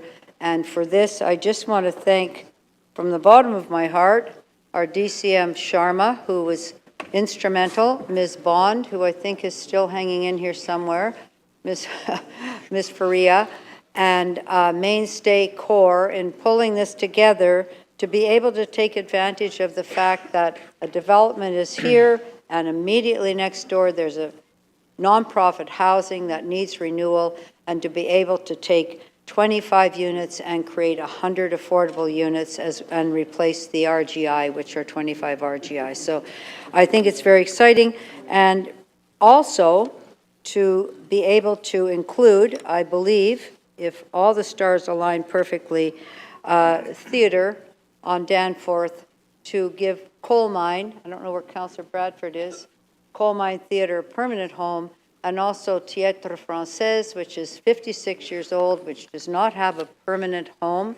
They would have a permanent home here in the East End. So it's a very big development. It's an exciting opportunity. I considered a lot of city building, but it couldn't have happened, and without, I don't see Carly Bowman here anywhere, some here, for our planning staff, all of everybody working very hard to make this possible. And if I've left anybody out, I'm sorry. But I'm very excited about this opportunity, Speaker, and I'd like to move that. Thank you. I'm released it. Who said release it? Where's Councillor Cole? I don't know. Councillor Cole wants to release everything. Okay, so with on that, T those are the motions. Yep. Okay, so let's vote on T 13.6. If we can put the motion up by 1A by Councillor Fletcher, all in favor, show of hands, opposed if any, carried. The next motion on T 13.6, all in favor, carried. Item is amended. All in favor, carried. Thank you. All right. Thank you for that. I was going to ask, but I didn't want the Speaker to get upset because we were wasting time. Who wants a recorded vote? Councillor Holliday. On which one? The item as amended? Item as amended. Recorded vote. Paul's newsletter. Yeah, that's the, No? no, for his newsletter. Green means no. Oh, green means go.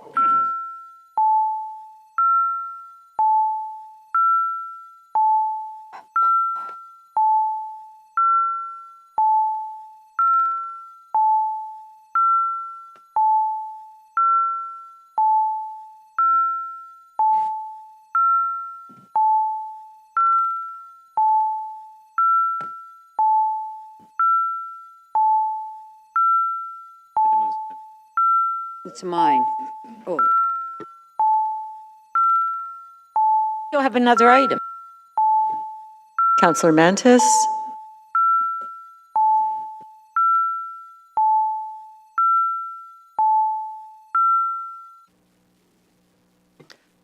Madam Speaker, the item as amended carries. The vote is 19-1.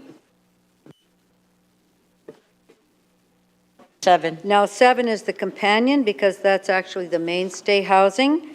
And it is the approval of that, including the demolition, which of course, all of our nonprofit housing, when we demolish, everybody gets their N13, but they get moved, unlike private landlords that often just evict people. So this is a process that the city's approving. And at our committee, we actually had some of the residents come to talk about the importance of rebuilding this housing and refreshing it. So with that, Speaker, I will move item 13.7.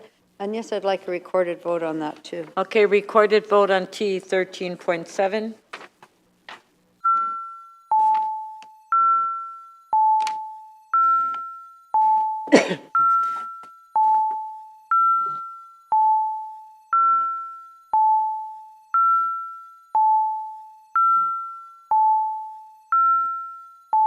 Deputy Mayor Malik, Councillor Myers, please.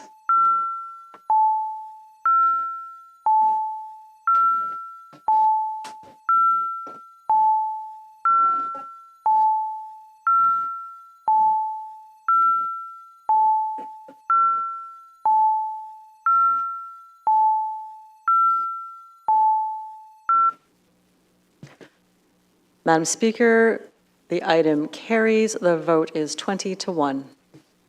Thank you. And then the next item, Speaker, is the companion for Danforth Planning Study, CC 18.12, Official Right. Plan Amendment 573, Danforth Avenue Planning Study, Segment 2, Don Valley to Coxwell. That needs to be amended in order to ensure this project can proceed. I'll move that. Okay, so we can put it on the screen.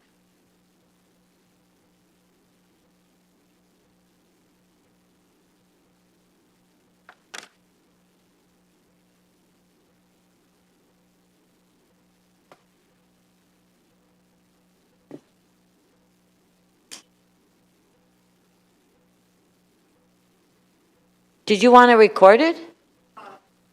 No, okay. Yes, recorded? Okay, recorded.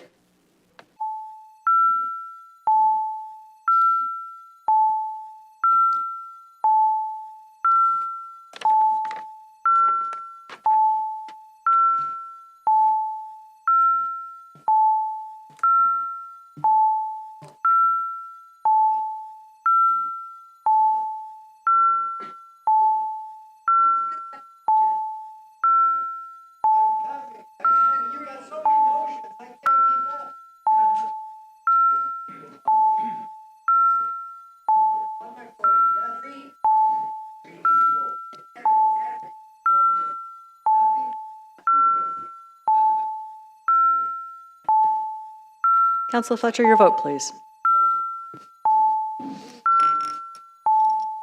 Remember the color. Madam Speaker, the motion to adopt the item carries. The vote is 21-1. Okay, now Councillor Cheng, you are going to reopen an item? Yes, I am, Madam Speaker. Yeah, just after this one. Councillor Cheng? I'd like to reopen CC 18.2, the updated amendment was not attached when we voted for it, so I have to submit a amendment to delete the attachment. So I need to reopen it first, and Okay, then. so to yeah. reopen, on favor, carried. Okay, Thank you. so here's the, pardon? No, they need time to do the next steps. Oh, you hold the item? Okay. So can we introduce those three members' motion now?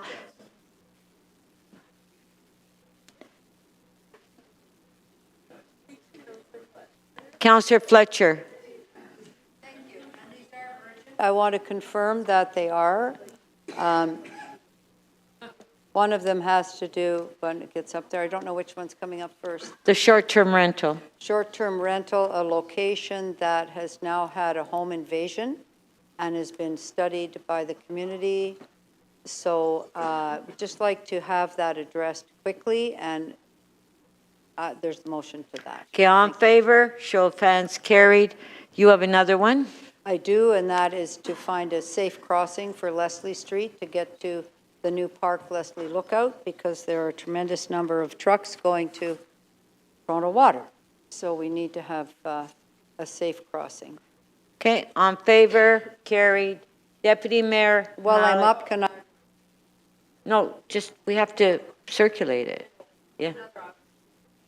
Oh, it's Councillor Bravo that has, I thought it was, okay, Councillor Bravo.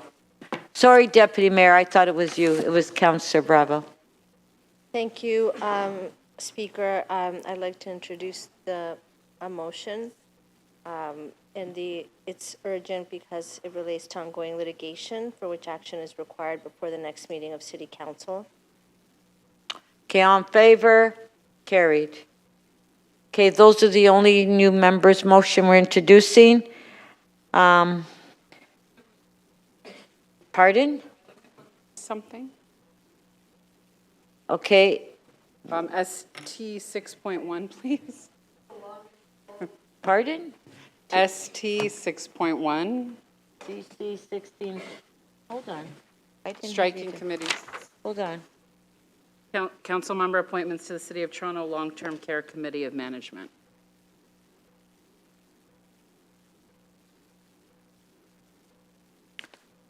Which item is it? I didn't even have it on my list.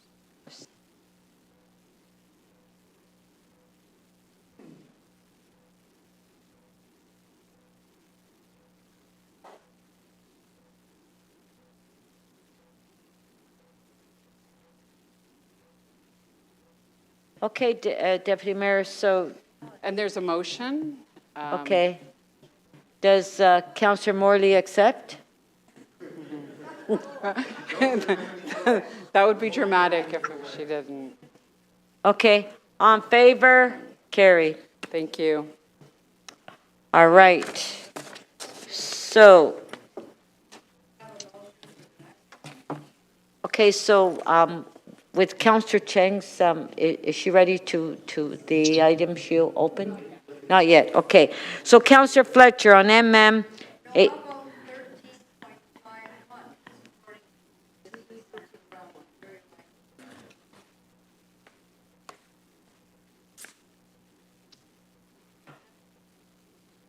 yes. That's the next step. Yes. Go ahead. Well, I do have a motion. It was a quick release style, but there's a motion there. This just has to do with the Ontario line of Pape and Danforth, which means there's no Cafe TO, so trying to support the businesses there to have a frontage patio, and then one down in Riverside, which is right across from the bridge that's being built at Queen and Degrassi, to approve their flankage patio at Okay. 812 Queen. Thank you. So on T 13.51, Councillor Fletcher has put the amendment through. On favor, show of hands, opposed if any, carried. Thank you. All right. So MM 18.10, the providing receipts. Are you ready to release that one, Councillor Fletcher? I'm just going to ask some questions of the clerk. And questions to the clerk. Okay, correct. go ahead. So to the clerk and Mr. Patchlock, when we approved the overage, which was considerable for the trip that Councillor Mantis took, at that point, we were not able to have receipts to show exactly what had happened, or all of the, I'll call it the information that we needed, correct?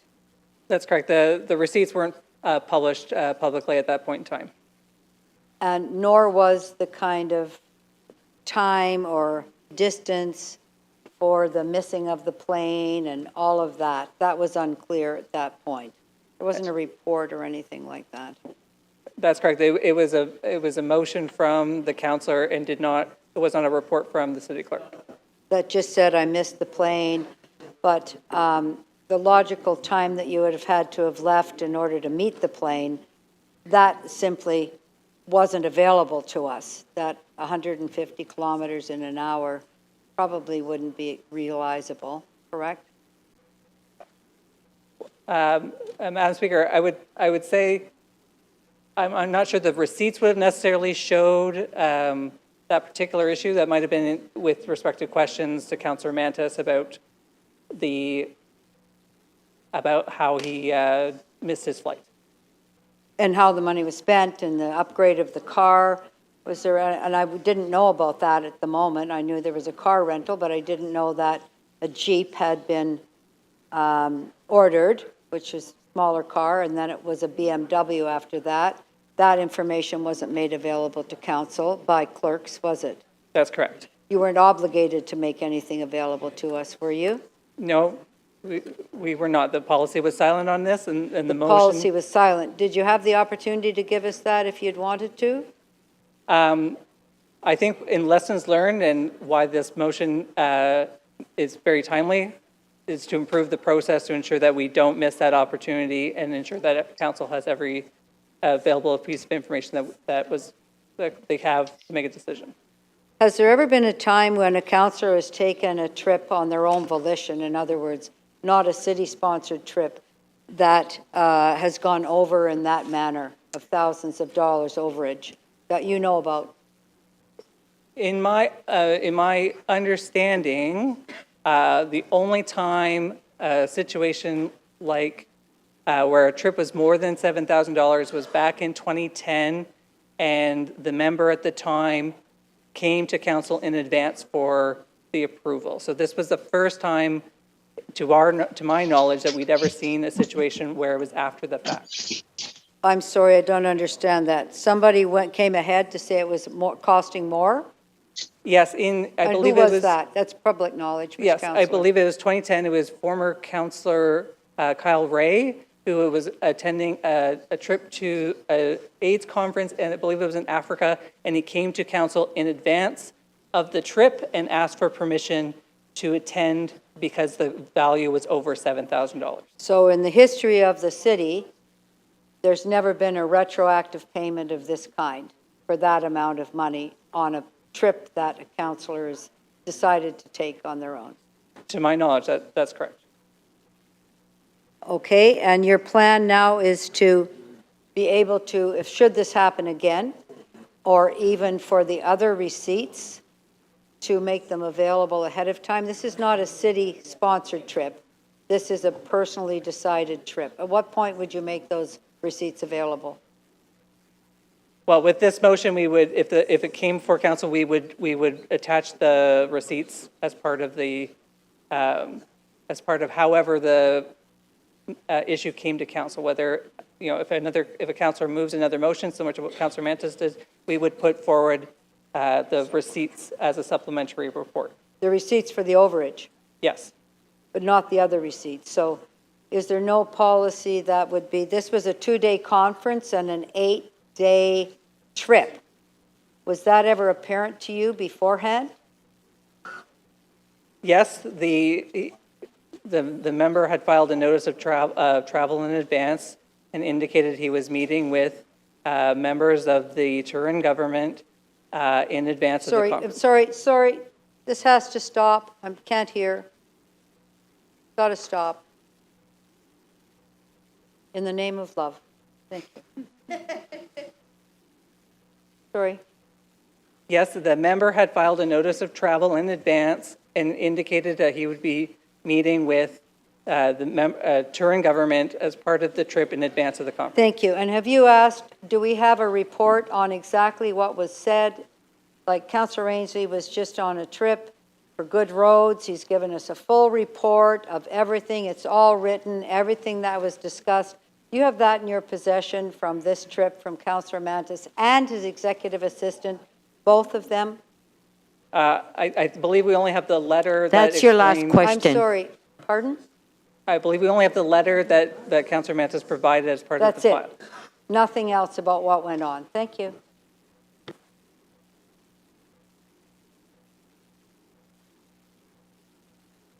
Councillor Fletcher, did you want to speak or just going to release it? Councillor Fletcher? You know what, Anthony? I don't do that to you. Usually. Sometimes I do. Councillor Perruzza, people don't tell you not to talk when we don't want you I to have to talk. admit it. Sometimes I do, but I haven't all meeting. I just want to say I think this is important, that on an overage, that when we made this decision, I had no idea of that spending for that extra time.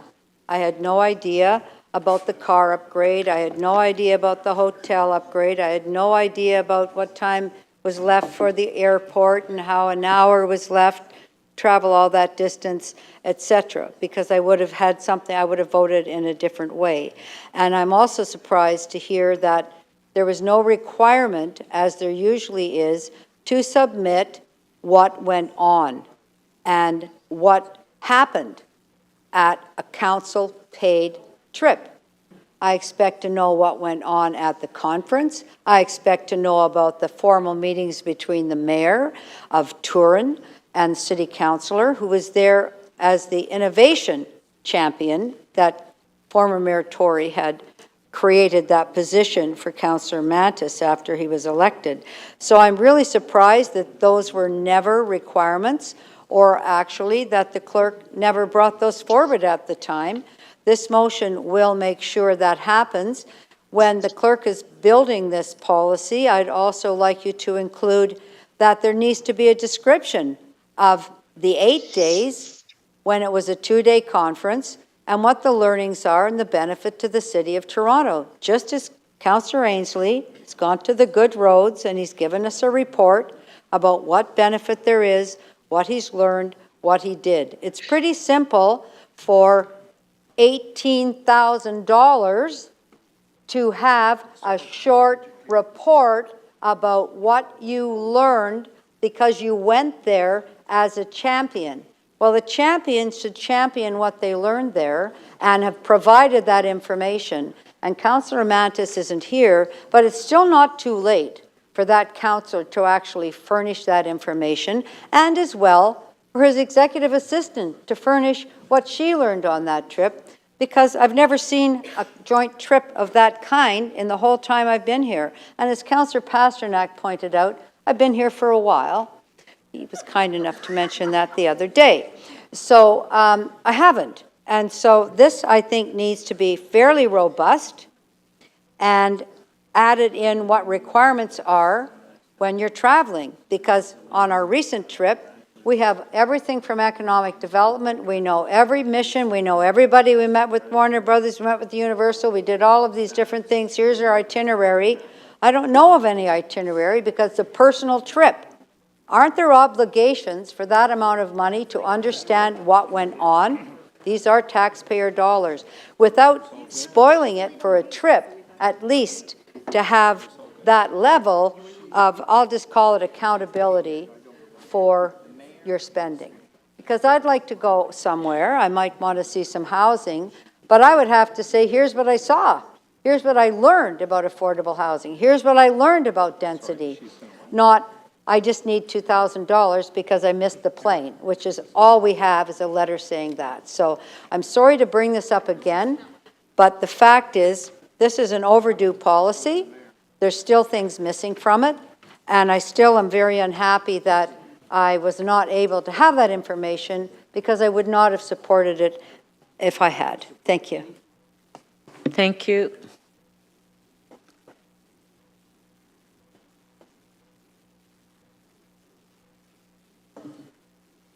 Councillor Perks. Thank you, Speaker. You know, it's not often that members of my family call me up and ask me, what the heck did you guys do? I think mostly because they're really bored of talking to me about what I do here, and they try to avoid it like the plague. But on this one, not one, not two, but three members of my family asked, what happened when the media reports came out about the comedy of errors that led to council reimbursing some expenses that, frankly, I have trouble with now. And I think Councillor Fletcher has done us a real service trying to lay out a process so that council is never again in a position of approving expenses we don't understand. I think that's basic belts and suspenders to us properly representing the people who send us here and properly protecting public money and protecting the reputation of this government and council. So I want to thank Councillor Fletcher and encourage everyone to support her motion. Thank Madam Speaker, it's Councillor Carroll. Madam Speaker, I don't have access to the portal, but I was wondering if I could be added to the speaker. Access to see that on CMP, but I wanted to log back in for the remainder of the meeting. Madam Speaker, I want to be very clear about my reason for supporting this motion. For me, it comes down to finding out that not only did council have an opportunity to vote for the overage, but upon seeing the expenses, I have questions now about why it feels as if a policy was applied differently than when I myself have been on travel for the city. My practice is always if there's a day where there is no activity, then that day and that hotel bill is on my own dime. And because I learned so much in those free days, I have many times done exactly that.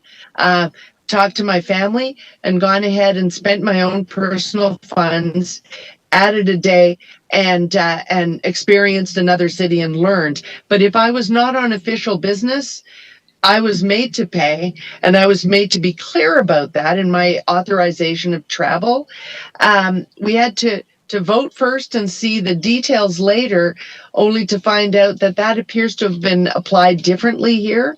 And without this change to the policy in the motion, we're never really going to be able to question again how that happened and ensure that there is a consistent application for each of us going forward so that we can be accountable to the residents for when we're on city business and when we're just doing our own personal learning. And so I sincerely hope that others will support this motion so that we can put a fine point on that and this question will not arise again. Thank you, Madam Speaker. Thank you. Okay, on the motion, recorded vote.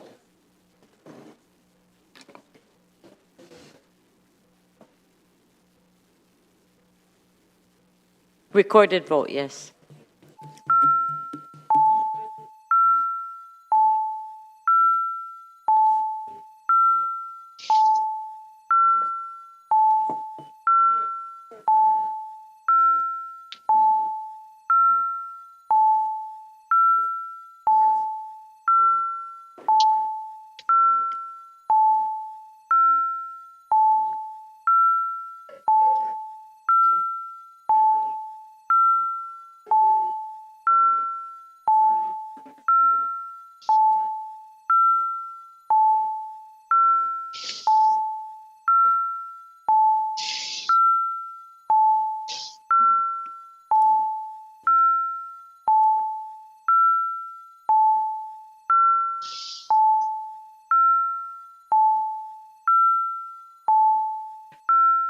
Councillor Carroll, are you able to vote using the system? No, I'm afraid not. I'm parked in a car. I'm in the affirmative on this motion.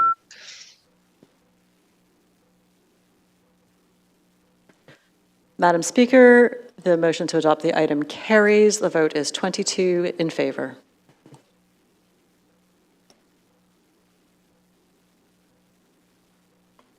All right. Okay, so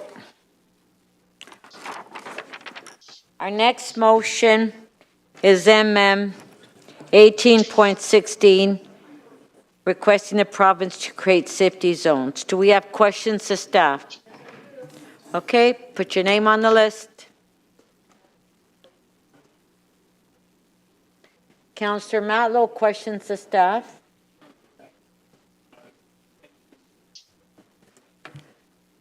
Just one moment, please. Okay, there you go. Thank you, Madam Speaker. Yeah, I have questions for the solicitor. With respect to council taking a formal position to request safety zones or bubbles, do we have any legal opinion that they would indeed be constitutional? What I will say is that before the creation of what I think we're calling safety zones or bubbles, it would be necessary for whichever level of government was considering that. Yeah, I'm sorry, I'm having trouble hearing you. Okay. If either provincial or federal or any level of government is considering creating a safety zone, yeah, it would be necessary to consider the Charter of Rights and Freedoms because of the fact that this sort of a zone is, at least in the way we're using the term, is a way of limiting speech. And do we have any of that? Do we have a report in front of us? Do we have any of that information before we formally? No, there's nothing we'd be here formally today. opining. Yes, there's nothing here today, and I would strongly advise against implementing any sort of a limit on the freedom of expression.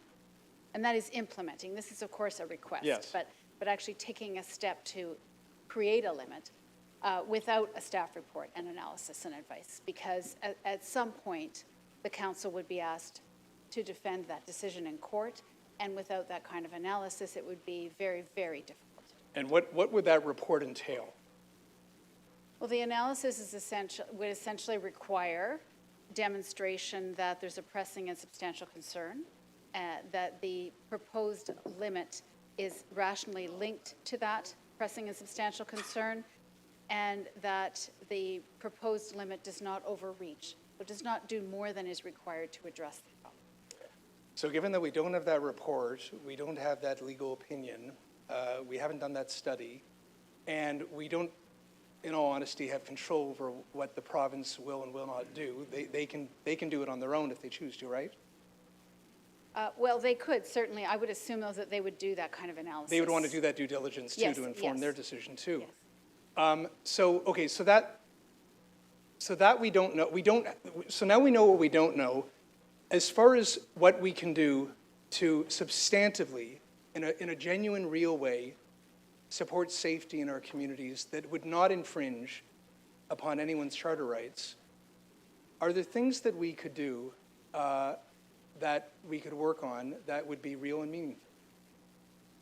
There are already some tools for addressing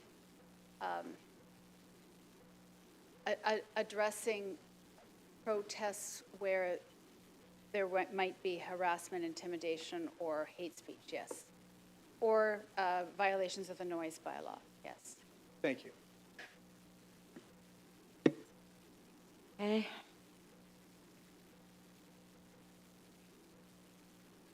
Councillor Pasternak, questions? Thank you. Thank you, Madam Speaker. Through you to the city solicitor, on October the 11th, 2023, we moved a motion, the mayor moved a motion entitled Keeping Toronto Safe from Hate. And under item 5, we would ask a number of different senior managers, including yourself, to work with community organizations and enhance and improve safety and security in community safety zones, AKA bubble zones.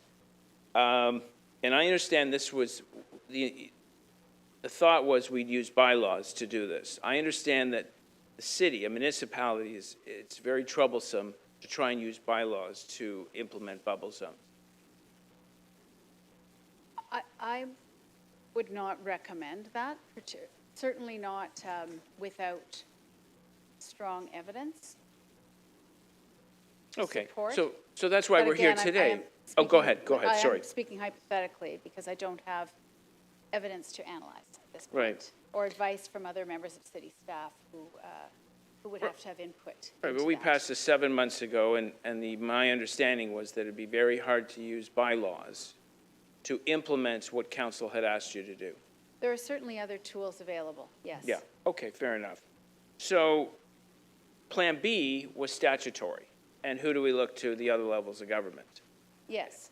And looking to the province is a normal routine in a federal system where a municipality looks to the next level of government for legislation to help it with. That is the place that the city would look to, yes. So there are examples of bubble zones, certainly when it comes to healthcare workers and protecting women's right to choose. Has there been anything, to that's to your knowledge, that impedes charter rights? People can still protest. They can wave their banners. They just have to step back, maybe 50 meters, not block entrances. The requests are very minor. My recollection actually of those zones is that they don't prohibit protests. They prohibit certain activities within the zones that would amount to intimidation of those who wish to use the facilities. So Well, protests could occur within the zones. Right, but under the Safe Access to Abortion Services Act 2017, they're creating zones of 50 meters and up to 150 meters by regulation. So no one's telling them they can't protest. There's nothing in that legislation that says people can't protest. They have to just step back a bit so that other people's rights are preserved. So I believe that people could protest within the zones, but they cannot intimidate women who wish to use the facilities. Okay, that's a little different than what I'm reading here. But they could protest, yeah. Yes, so we agree that under bubble legislation, no one's trampling on charter rights. No one is saying you can't protest or you can't express your views. You're saying you have to respect the charter rights of others. Any legislation, what I will say generally speaking is any legislation that limits expression must be very carefully crafted and supported by very strong evidence. So what sorry. It must be very carefully crafted and supported by very strong evidence that would justify an infringement on the freedom of expression. Yep. Which, it's not an easy thing to prove. Are charter rights, and this is an obvious, question is obvious, who are charter rights for? The protesters or the people who want to access an abortion clinic or healthcare workers who want to treat the ill? Are the charter rights for the protesters or for those trying to save lives and, I guess, run basically abortion clinics? Well, charter rights are for everyone. Charter rights are for everybody. Well, yes, because there's a bubble zone under the criminal code for healthcare workers. So, Madam Solicitor, City Solicitor, could you just repeat that one more time so it's clear for everybody who charter rights are for? Are they for the protesters or the healthcare workers and the people who are trying to be protected in abortion clinics? Charter rights are definitely for everyone, yes. They're for everybody. So a balance, is it safe to assume there's a balance that we must find? Yes. Thank you. So, Thank you.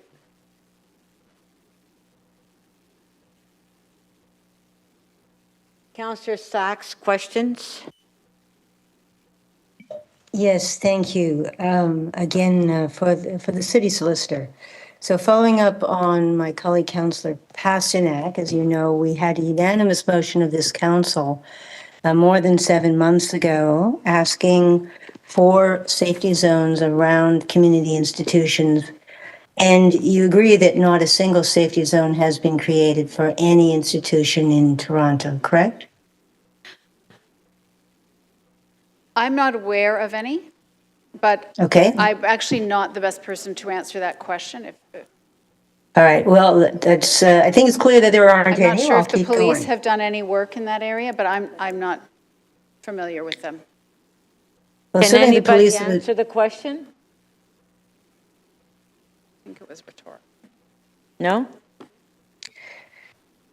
Madam Speaker, I'll keep going. It's clear that there isn't a single safety zone that's been created in the 7 months that this council unanimously asked for it. Neither have we received any staff reports with any advice from legal services on how to implement that motion, correct? Well, Madam Speaker, there was no request for a report from me. Right. We haven't had any report come back to council with any action in response to our unanimous motion, to the best of your knowledge, correct? Not that I'm aware of. I have given advice on similar issues in the past, but I have not been asked to do a report on this specifically, no. And you said you had no evidence to analyze, so despite the many conversations, the meetings with the mayor, the number of police advice to Jewish institutions that they need to take precautions, you haven't received anything in which to start your work on the 7 months since we made a motion? Generally speaking, Madam Speaker, when I'm asked to provide advice, I work with a client division. Just one sec. Yeah. Councillor Pruitt, the solicitor is answering questions and you're standing right in front of her talking. Okay, please. Okay, go ahead. Okay, go ahead, sorry. So generally speaking, Madam Speaker, when I'm asked, when I provide advice on something, I work with a client division or agency that provides information and instructions. So you're telling me that neither the city manager nor the mayor nor any other part of the city government has acted as your client to take any action on our unanimous motion in October. Is that right? Well, there's certainly been conversations and work, meetings and work has been done. But and nothing I've that certainly given resulted- advice. I've certainly given advice. Right, and the main advice you've given is ask the province. It'll be hard for the city, we should ask the province. Is that a fair summary? I've also identified some other tools that can be used to address the situation, yes. All right, well, tell us, what can we do as a council, given our unanimous resolution, to actually create some safety for the Jewish daycares, my 3-year-old grandson with some people screaming at his window, the synagogues. Jewish community is the only part of this city that has to have guards in order to have a prayer service or a daycare. What are you suggesting we do about it? Well, in terms of a legal tool to address this, I don't have information to analyze under the Charter of Rights and Freedoms in front of me today, so I'm not prepared to do a charter analysis on the floor, on the fly. What I will say is that there is a Trespass to Property Act, which is a tool that can be used by property owners with respect to their own property and activities on their own property. There are a couple of institutions in Montreal who have obtained injunctions. There are criminal offenses, and there are some bylaw offenses that the police can enforce for us as well. Well, they haven't, and again, trespass to property doesn't help in relation to the sidewalk and also puts a lot of cost on the property owner. But let me ask the city manager. City manager, have you or anyone else in the city acted as a client to get action on council's unanimous resolution from 7 months ago? That was your last question. So through the speaker, actions have been taken. I think the police have shared the actions that they've taken, and they have, my understanding is they have laid some charges related to hate.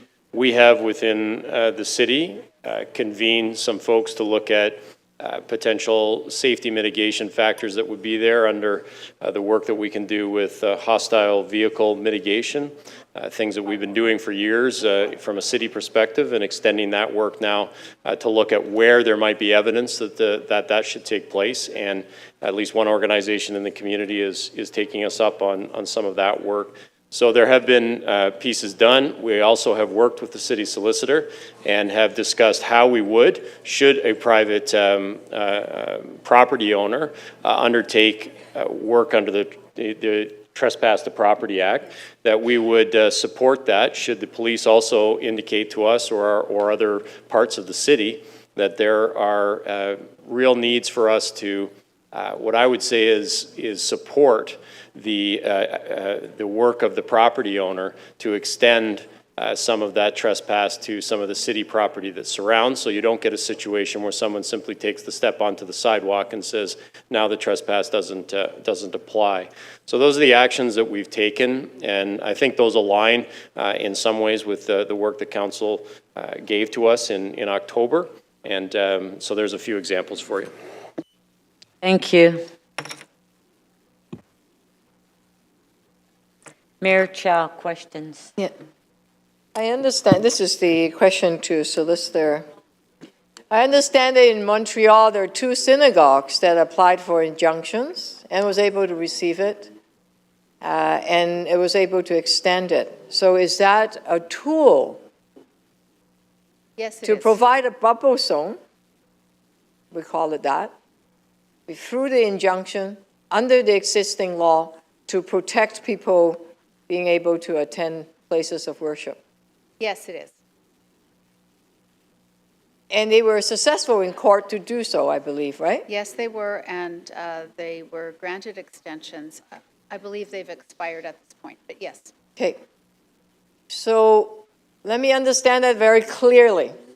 Right now, under the existing law, one could apply and get an injunction if the place of worship believe or feel that there are grounds, whether it's for safety, harassment, any number of reasons, and the court could grant it, and has been done. That has been done in Montreal. Has anyone applied? Any places applied for injunction that are, for example, daycares, faith-based community facilities, schools, places of worship? Has anyone applied for an injunction in Toronto to create a bubble zone? I'm not aware of any injunctions having been granted, but I'm also not aware that there have been applications in Toronto. You're not aware there's an application, and you're not aware there is an injunction that have been granted, right? That's correct, yes. So what I'm hearing is that the existing law already provide facilities when it could be even a home to protect oneself. And other than injunction, isn't there a trespassing law that one could apply so that it also create a place where if someone come close to that area, they can then be charged with trespassing? Yes, so for the injunctions, there is a test that has to be met, and a court would have to make a determination before granting. With the Trespass to Property Act, an owner of a property can exercise their authority under that legislation to create conditions of entry for their property. And there's a process of providing notice under that legislation and requesting police assistance with enforcement. Okay, so I'm hearing there are several laws that one could use to protect places, whether they are community facilities, schools, daycares, etc. Let me ask one other thing. If any motion that is in front of us today passes that ask about creating safety bubble zones, I will then ask you to report to this coming June executive committee whether any application of bubble zones would violate people's charter rights to assemble and for freedom of expression. Will you be prepared to come to the executive committee to provide some analysis whether it violates people's charter? I could certainly prepare that report if requested. It might be very brief because not a lot of time. Okay? Yes. So that would come to the executive committee to look at whether one does violate or not violate people's charter. Thank you.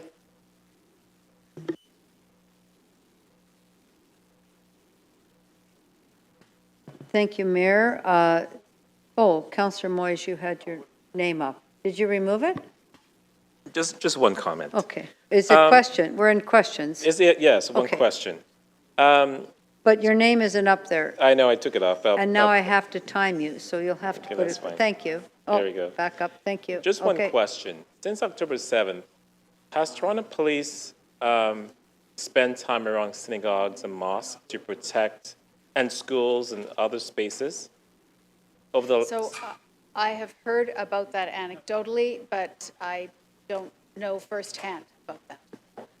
Well, through the speaker, I'll just add, and I'm not speaking on behalf of the police, but in meetings that I've attended with the police, not only have they attended sites, they have deployed and mobilized services in neighborhoods where they feel that there are risks that need to be taken. So they are doing community-based policing as well as analyzing any protests and working with what's happening in our community on a day-by-day basis. So they have deployed resources in specific ways, both at a neighborhood-based level as well as at certain times to individual facilities within the city.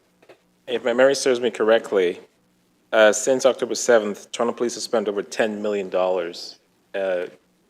in extra resources in the city protecting 15 million, protecting various, I'm going to say religious assets in schools and just city resources. So through the speaker, I don't know the exact figure, but I do know that it's north of $10 million, yes. Okay, thank you. Thank you, Councillor. Now we're moving to speakers. Councillor Matlow, you are up. Madam 1 second, Speaker? please. Bradford, Matlow. Sorry, you were down to question? I didn't see your name, sorry. Let's go back to that. Question staff. Councillor Bradford, your name is there. There you go. Go ahead. Thanks. You're ready. Yep, thanks, Madam Speaker.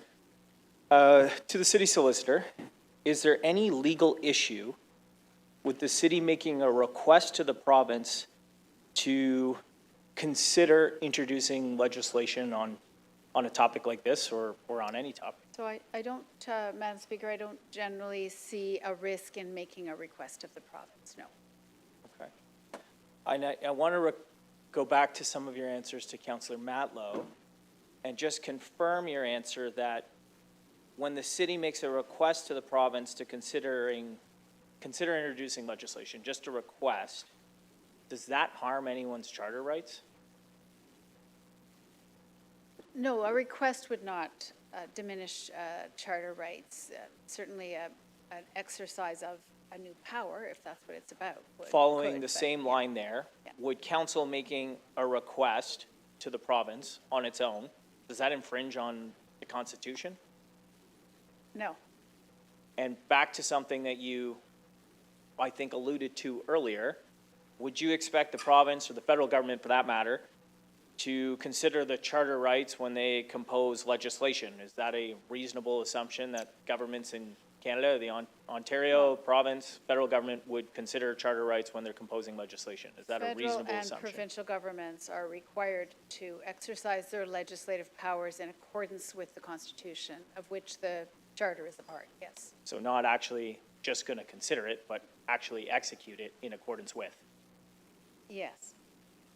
For those injunctions in Montreal that the mayor asked about, are you aware of whether they were issued proactively or were they applied for and issued after and during days of hateful protests outside some of the facilities? After. Right. And can you confirm that the Trespass Act would not apply on public property, say the sidewalk in front of a place of worship? Is that correct? Well, it could apply. The property owner would need to exercise the authority. So but it certainly applies. Right. If the owner of private property exercises its authority under the Trespass to Property Act, their exercise of that authority would not apply to the adjacent public property. That would not prevent the city or any other owner of public property adjacent from using the same tool. So, but that would not apply to public property. The public property owner can use its authority under the Trespass to Property Act. Can a private owner exercise that on public property? No. Got it. Yes. Okay. Those are all my questions. Very helpful. Thank you. Thank you. Okay, Councillor Holiday, questions? Thank you, Speaker. I wanted to understand a little bit about protests and the charter, and if there's any background or case law related to where these occur. It's my understanding that typically protests are used to influence individuals with power, whether that's a political power or something else. But if a protest occurs somewhere where there isn't that relationship, is there anything that we can glean from previous case material, previous rulings and decisions?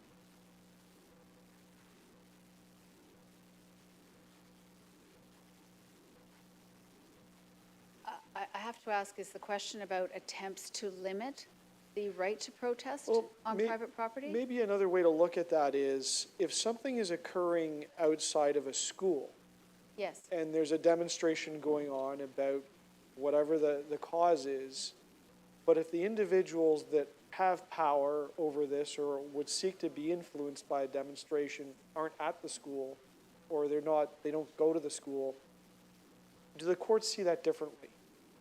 Like context matters, does it not, right? Context does matter, yes. So that's not the equivalent of a protest in, say, Nathan Phillips Square or Queen's Park or even on the side of a road, right? Well, where somebody passing by may have influence. The context does matter, but there is generally speaking a right to freedom of expression, which Right. includes peaceful protest. The location is somewhat relevant. For example, a protest inside Nathan Phillips Square is different from a protest inside the daycare center in this building. Right. Right. Okay, and just generally on injunctions, there was some suggestion before that, perhaps people can apply for them. I've never applied for one. I don't know. I guess one would have to hire a lawyer, go to court. Yes. And so is that a burden for an organization to do that? Are there pro bono people out there that help with this sort of thing? I don't know. There are people who do pro bono work. The Trespass to Property Act process is simpler because, yes, an injunction does require a court proceeding and evidence must be provided to meet that test. But trespass to property refers to when people are on private property, right? Yes. Like the owner of that property Well, would the have owner, to yes. trigger that mechanism. But if the protest was occurring on public property, that's a different process. Yes. Okay, thank you, that's helpful. Thank you.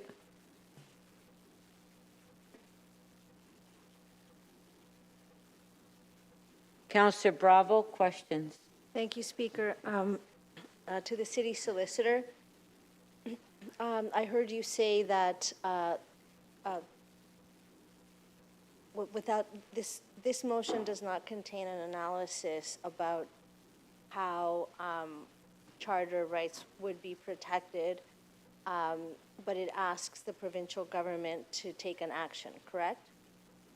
Yes. And I believe you said that the provincial government, in theory, would need to consider charter rights in relation to the crafting of any legislation and in their analysis. Yes, that's correct. Okay, so we would be asking the provincial government on the assumption that they would do the analysis around how to craft legislation while protecting charter rights. However, has this provincial government that we would be asking to ever used the notwithstanding clause to override charter protected rights? Well, they've,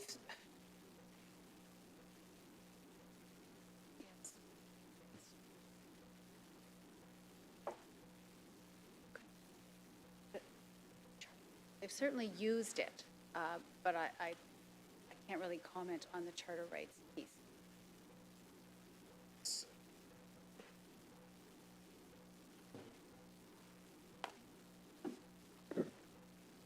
Yes, so the province has used the notwithstanding clause in relation to overriding some of the charter infringements of some of its legislation, including freedom of expression in the political campaign context is the one that comes to mind immediately.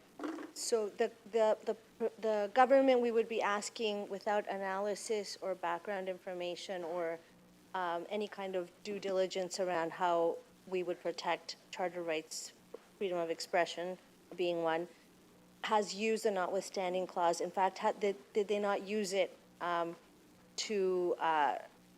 during in the middle of a municipal election, which deprived both candidates who put their name forward in 2018 and electors and donors to those candidates of their political freedom and civil and political liberties protected under the charter?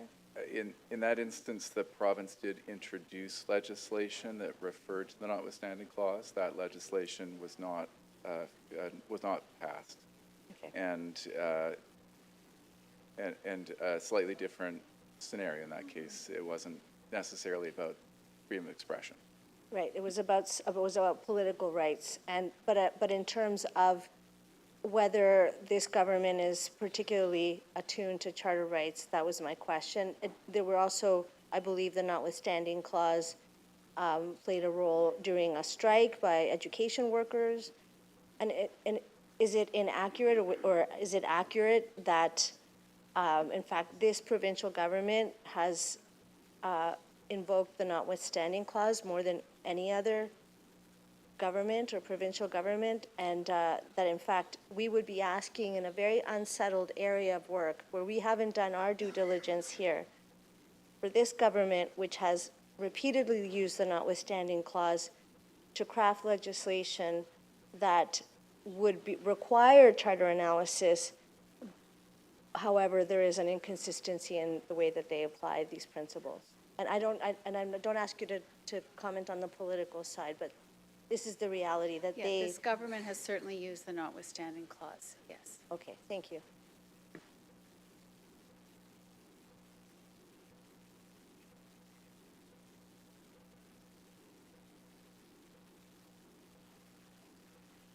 Thank you, Madam Speaker. In the very near-term future, we will be looking at a couple of options of how to help the Jewish community feel safer in their places of worship in particular. And my question is, what can the city do? I read in these letters, deputation letters, of moms who are scared because their kids are in daycare and they feel threatened. Councillor Sachs talks about her granddaughter or grandchild that is experiencing fear. What is within the city's purview in this situation that we could take action to help mitigate the fear that the Jewish community is currently experiencing? Through you, Madam Speaker, I'm not able to comment on the fear itself. Where there are offenses being committed, then there are enforcement options.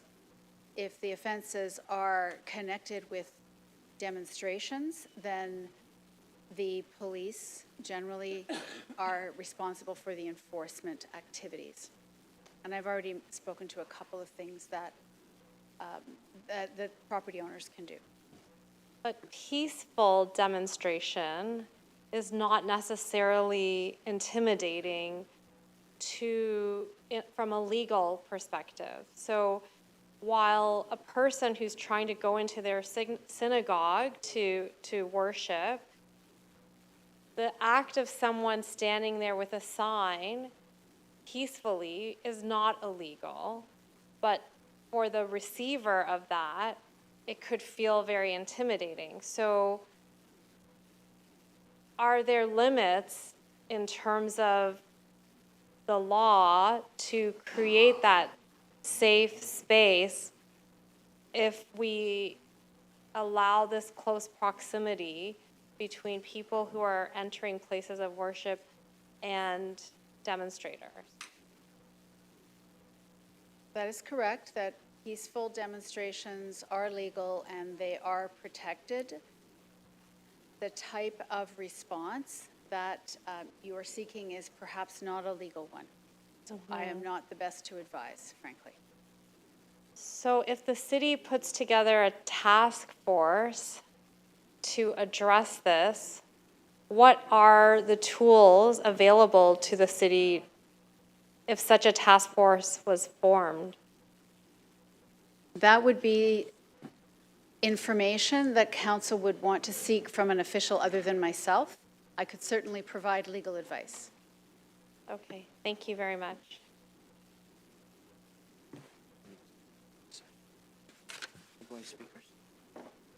Yeah, but Matt was the first speaker. Yeah.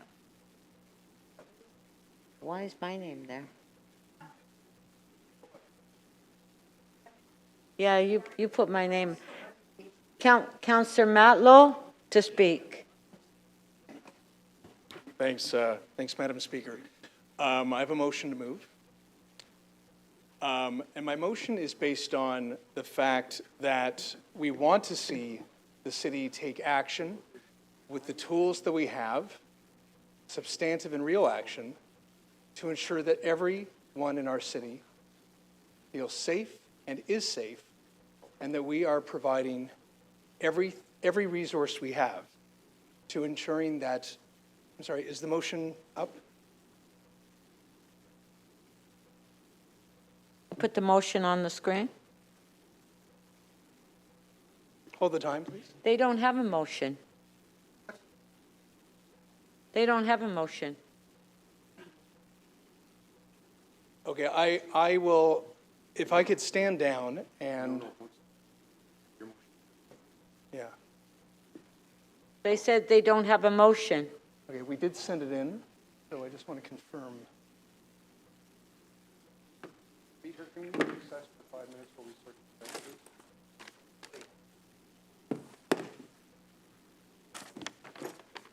Hold on for a moment.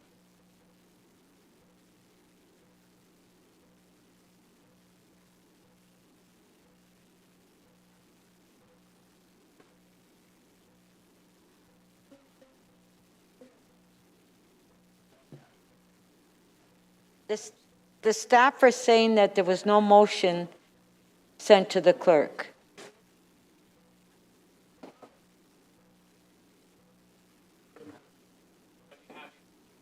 Okay, we'll go to Councillor Pasternak.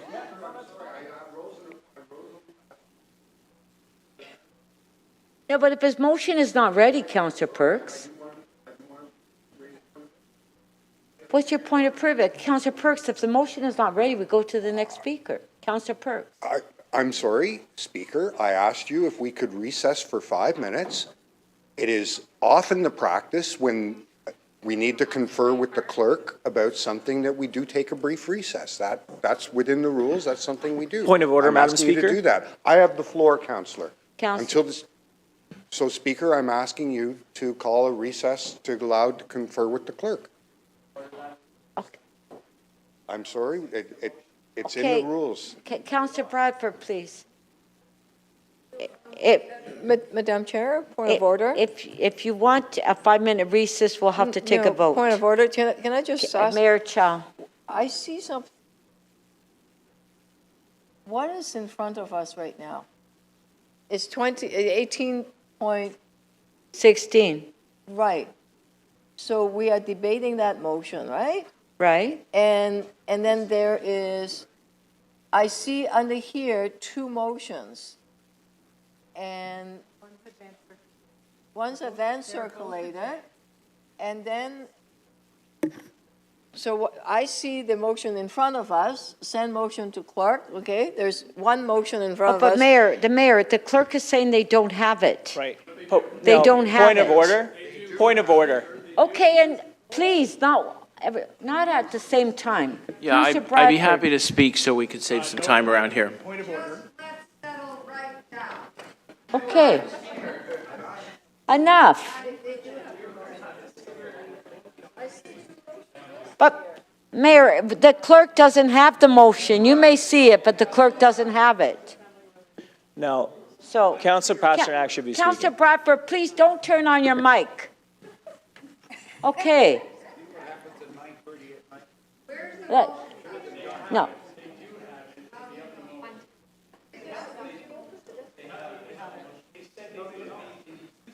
So you're saying you have it now? All right. Madam Speaker, I'd like to...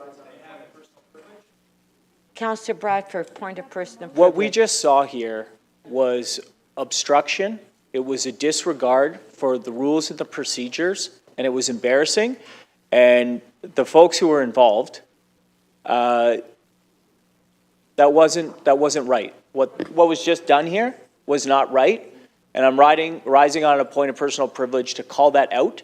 There have been a number of procedural errors and gamesmanship tonight that are completely unacceptable and undemocratic, and I wanted to rise to make that comment. No, and thank you for that. Now, I just want to ask, no, Councillor Fletcher, hold on, please. Please, I just want to straighten this out. To the clerk, did you have the motion, or did it just arrive? I just want to clarify that, please, and no disruption. Councillor Fletcher, I want an answer from the clerk. Did you have the motion?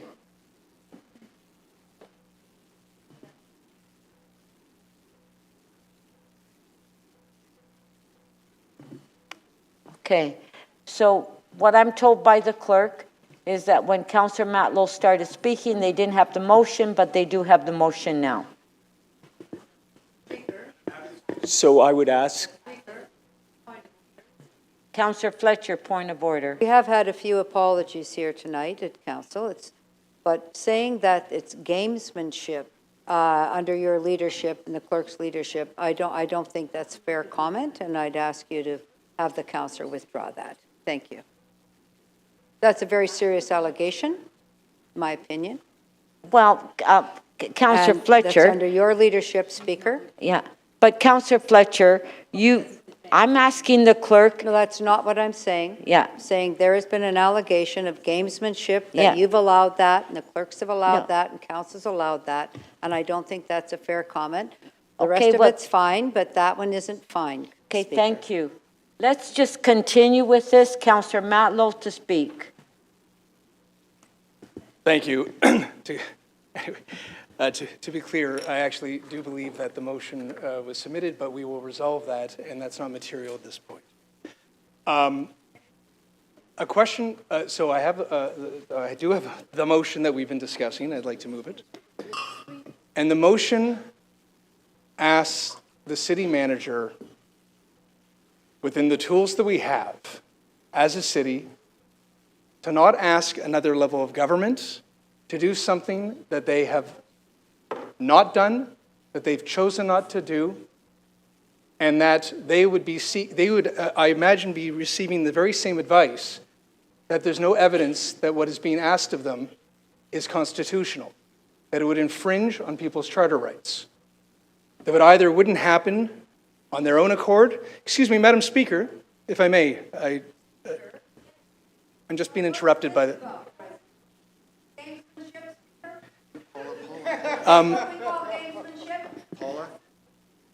Madam Speaker, Madam Speaker, the reason I move this motion and the reason that I ask you not to support Councillor Bradford's motion or the amendment that Councillor Pasternak intends to move is because I know that when we create policy, we need to be mindful of every community, the needs and the safety of every community. But there is a specific issue that I think is the reason that we're having this debate in the first place today. The Jewish community is feeling very vulnerable.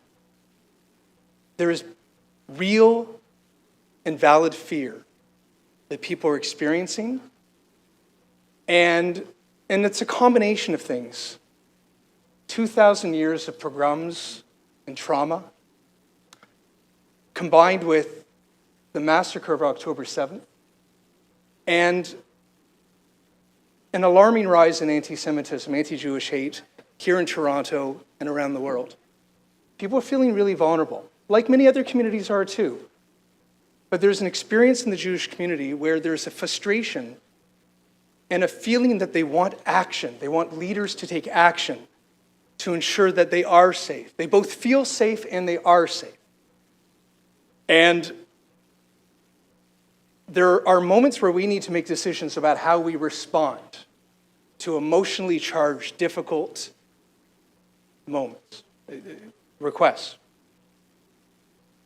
And I choose to take a rational approach that respects the fact that we have a constitution, that we can't ignore that fact, that we cannot ignore the fact that we have a charter of rights that are there to protect everyone, all of us, no matter who we are, no matter where we come from, and no matter what community we're a part of. And at the very moment when we feel most emotional and vulnerable and scared, it is even more important to take a deep breath, to not react, but respond thoughtfully and responsibly. And that's what I hope that you will do as a council. Councillor Bradford's right about one thing. A request doesn't infringe upon the charter. But that will be a formal position of City Council, Toronto City Council, asking the province to do something that our own solicitor has expressed great discomfort about doing. It's wrong. It's fundamentally wrong. But here's the biggest shame about it. It's virtue signaling. It won't actually do anything. It won't save a life. It won't support a single individual. It won't protect anyone in the community. And the reason I say that is because even that bubble doesn't stop a protest. Not that a protest in itself is wrong. It's the behavior. Councillor Matlow, please wrap it up. Your 5 minutes is up. Let's focus on the intimidation and harassment that people experience. Thank you. Rather than infringing upon charter rights that are shared by us all. Thank you. Councillor Burnside, you have a question? You want to question the mover. 3 minutes. Yeah, Councillor thank you. Burnside. Thank you. Through you, Madam Speaker. I'm actually struggling with the fact that for both these motions, I'm trying to understand, given that we can't direct police, Councillor Matlow, to do anything, and I'm not sure where MLS comes in with protests, isn't our energy better directed towards the federal government who actually write the criminal code and have responsibility for those overarching policies? Like I'm just trying to understand why. No, that's a thoughtful question, Councillor Burnside. The issues that we're experiencing are happening today. And while people can debate in Ottawa what they're going to do about the criminal code, and the Ford government actually is not moving on the very thing that we're even debating asking them to do, I think that we can take responsibility and action that is responsible, that's prudent, and that's actually using existing tools that are within existing legislation. And what we did in the fall was ask for moving ahead with the plan. Now we need to actually get that in gear. And I would like to, it's imperfect, I know, but I would like to actually do what we have some control over, our own staff. And if you read the way that I wrote the motion, no, we can't direct the Toronto Police, but we certainly can convey where our expectations are as far as what we'd like to do to support our communities who are feeling vulnerable and work with the police because they're going to be a part of the solution, along with an interdivisional team of staff, including MOS. But I also want to say, just as a courtesy to Mr. Carlton, In no way am I suggesting that MOS should be doing anything that they're not meant to do either. And I think that's important to state. So I guess just to follow up, then just to understand completely, this motion, it's your belief that there are tools at our disposal that can help with the situation, help address people's concerns and assuage their fears. So is it your belief then that Toronto Police could do more with the tools they have? What I hear, I asked a question of the police regarding this matter in the last few weeks, Councillor Burnside. And I asked them, is there a situation, because like we just heard from the city solicitor, for example, that even if they did the bubble, which again, we have no evidence that it isn't unconstitutional, but even if they did that hypothetically, they wouldn't actually stop a protest outside of any building in the entire city. So that's not actually even a helpful option, even with the intent of the mover. What the police did say to me is that whenever there's bona fide evidence of an actual threat, they actually do have the tools legislatively to be able to protect people, to even create, corridors or cordon people off when necessary so that they can keep the peace and prevent any harassment or violence. Thank you. Councillor Pasternak, 3 minutes clarification of the motion.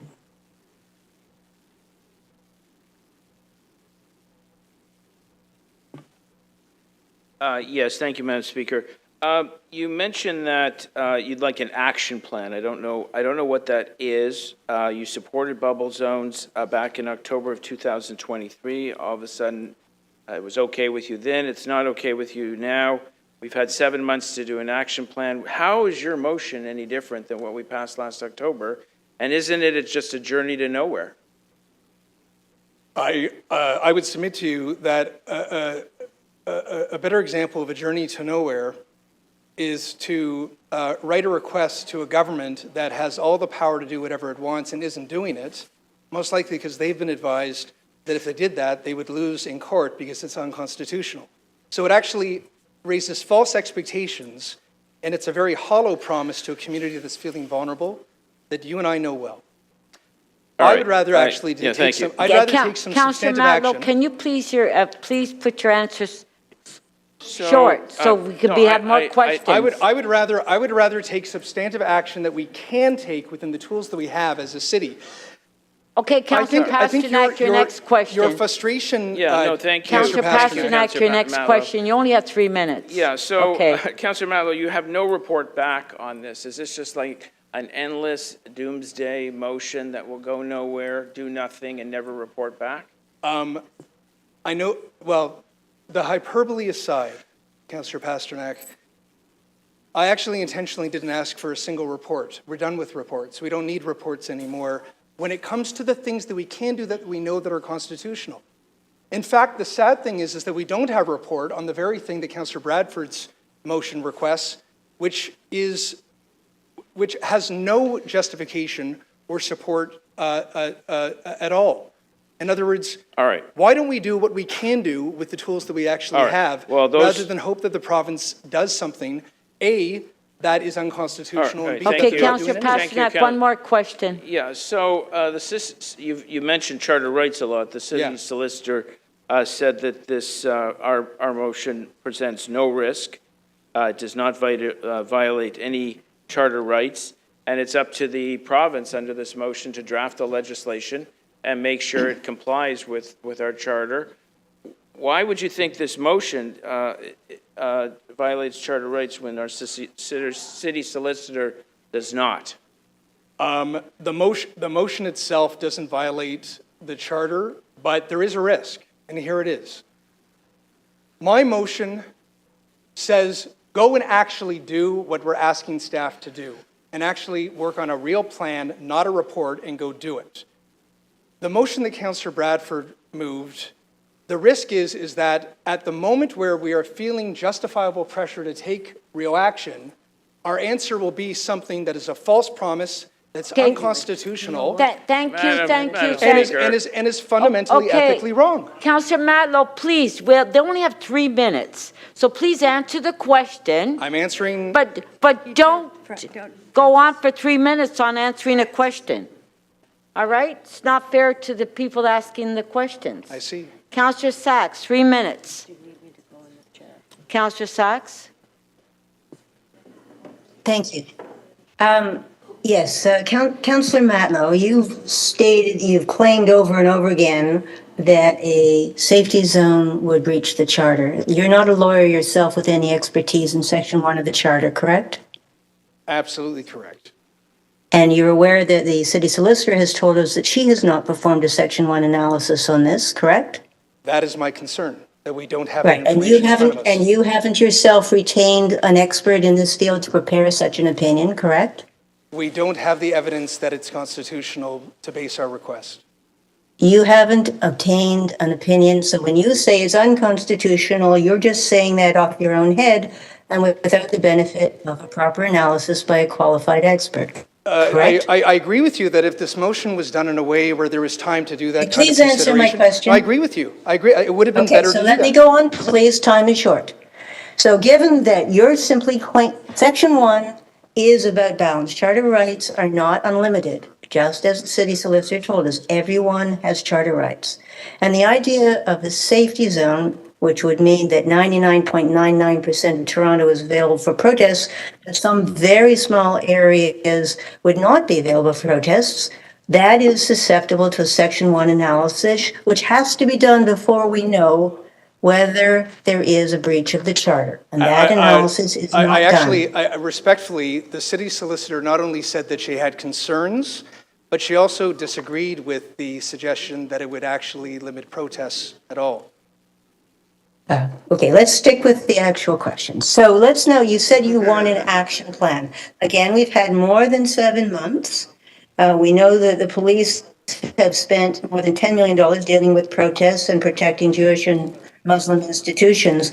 What exact actions do you say this council can obtain and have done that don't breach the charter? What exactly? Don't just say action plan. What actual action?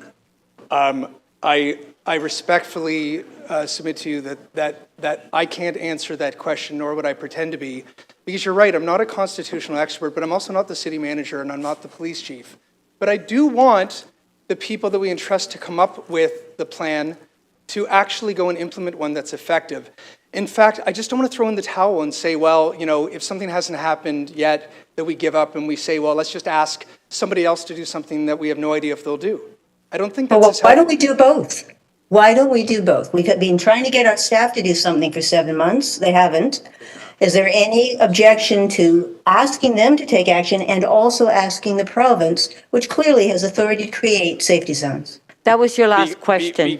Because the ask that I hope we make to our own staff, we know is constitutional, we know can be supported and justified, and we do not know, based on what the city solicitor said, that what we would be asking the province would either be constitutional, right, or supportable in court, and I don't want us to be asking for something like that. Okay, thank you. Councillor Bradford. Oh, you took your name off? Okay. Madam Speaker, Chow. it's Mayor Councillor Chow, Carroll. Was that questions. the end of the questions? Mayor Chow, questions.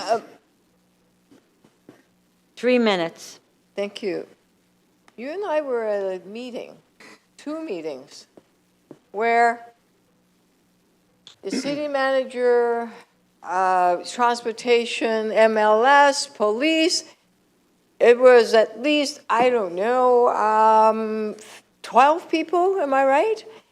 Yourself included, where we had a very good discussion to begin to put together, well, actually, there was a plan, and I believe the staff participated in a brilliant idea that you had, which was a walk around to make sure some of those areas that are worried are protected, which was a walkabout. So you suggested it, and there was an action involved in it, I believe. There are two things that I was hoping to come out of those meetings. One, as you just stated, actual real, no virtue signaling, no sort of things to kind of boast about, or just quiet but real work to just help places of worship, day schools, etc., know that they actually have a safety plan supported by the city and the police. And yes, we were working on that.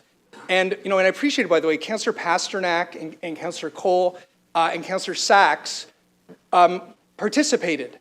And I appreciated that they were informed by those discussions. And what I was hoping to continue out of those meetings is doing exactly what now I've got to move a motion for, is to actually get on with the plan. That's right. And unfortunately, it's been interrupted by a motion that kind of takes this into this kind of, let's go ask the province to do something that probably is unconstitutional, so why are we doing that anyway? I'd rather just focus on real, substantive, meaningful work. And I do get that people are frustrated, so the best way to respond to that frustration is to actually work harder and do more. And that's what I want to see us do. And I think all of that meeting, there was a walkabout to look at producing some safety bollards or something in front of one of the organizations I don't want to name. The city manager participated in that walk around, and there were some recommendations that I believe our city transportation department was working on. They are nodding, that are beginning to take shape. Yes, and there was direct outreach to many institutions that do need our support, that are asking for our support. And I'll add another thing. The city manager personally even asked to speak with me, and I know many of my other colleagues, to demonstrate how serious he's taking it. And I'm actually optimistic that if we actually do the right thing, we'll get results. And I don't want us to be distracted from that. Thank you. Thank you. Councillor Myers, 3 minutes questions, please. Thank you. Through you, Speaker. So actually, I just want to clarify. So in your motion, you seek to use the tools that we actually have at our disposal in order to, provide the safety that we're trying to provide, that we're all trying to provide, correct? Yes. So I'm just wondering if you can sort of go into depth a bit more about what role you envision municipal licensing and standards playing, and what role you envision Toronto Police Services Board playing based on the work that you've already been doing to keep these communities safe. So like I said to Councillor Sachs, I don't want to sort of pretend that I should be devising the plan that we're actually asking the city manager to do, but I'll give you some specific examples. Part of it is there are actual physical ways to both ensure that people have safe access to property where there are religious institutions, but also to also address other safety concerns where there actually might be a bona fide threat of violence. And I want us to really look at surgical, realistic ways, site-specific, to address the unique needs of each site and what the community is asking for. I also believe that, even working with MOS and the police, and again, the MOS is one of the divisions that should be part of that discussion and where information is conveyed to, but they wouldn't be the primary ones to do any enforcement of criminal, the criminal code, for example. But if you get all the right people together, and this is what I've learned, this was the David Crombie School of Politics that I learned. If you get all the right people together, led by the city manager, the right divisions and the police, they will use the tools that they have. And I was saying earlier that I asked the police, before we even start arbitrarily prescribing the answer to you, let's address the problem. Do you not have the tools you need to be able to create safe spaces and keep the peace and ensure and protect people from intimidation, harassment, or violence? And they said, actually, we do have the tools. I mean, they always want more. They would be open to other ideas to help them, but they are confident that they can do the work that we're asking them to do. And I want to give us a chance. I know people are frustrated. They're frustrated that they haven't seen as much as they want to see yet, but I want to give us a chance to get this work done, and that's what I'm asking the city manager to do. Okay, thank you. Clarification. Okay, yes, he went to 3 minutes. Councillor Carroll, please, clarification of the motion. Thanks, Madam Speaker. I quite agree. I just want to clarify, and I hate to put the mover on the spot, but we have advanced circulated motions already before us that show us taking the original motion that was moved here and adding in our request to another order of government, adding and perhaps use this detail, perhaps use this different description of the facilities we wish to protect and the people entering them. Your motion is in stark contrast because it has so little detail in it. Is this really more about enabling than requesting? Because it looks like what you've got here is something that we're simply talking, action plan seems to mean just enabling the city staff over which we can confer and in some cases direct, and just enabling them to please proceed with that because they are people we can direct to do so? Councillor Carroll, exactly. Rather than arbitrarily prescribe something that won't actually achieve our goals, I'd rather enable staff and send a clear signal that we want that action to happen. Thank you. That's my only question, Madam Speaker. Thank you. Thank you.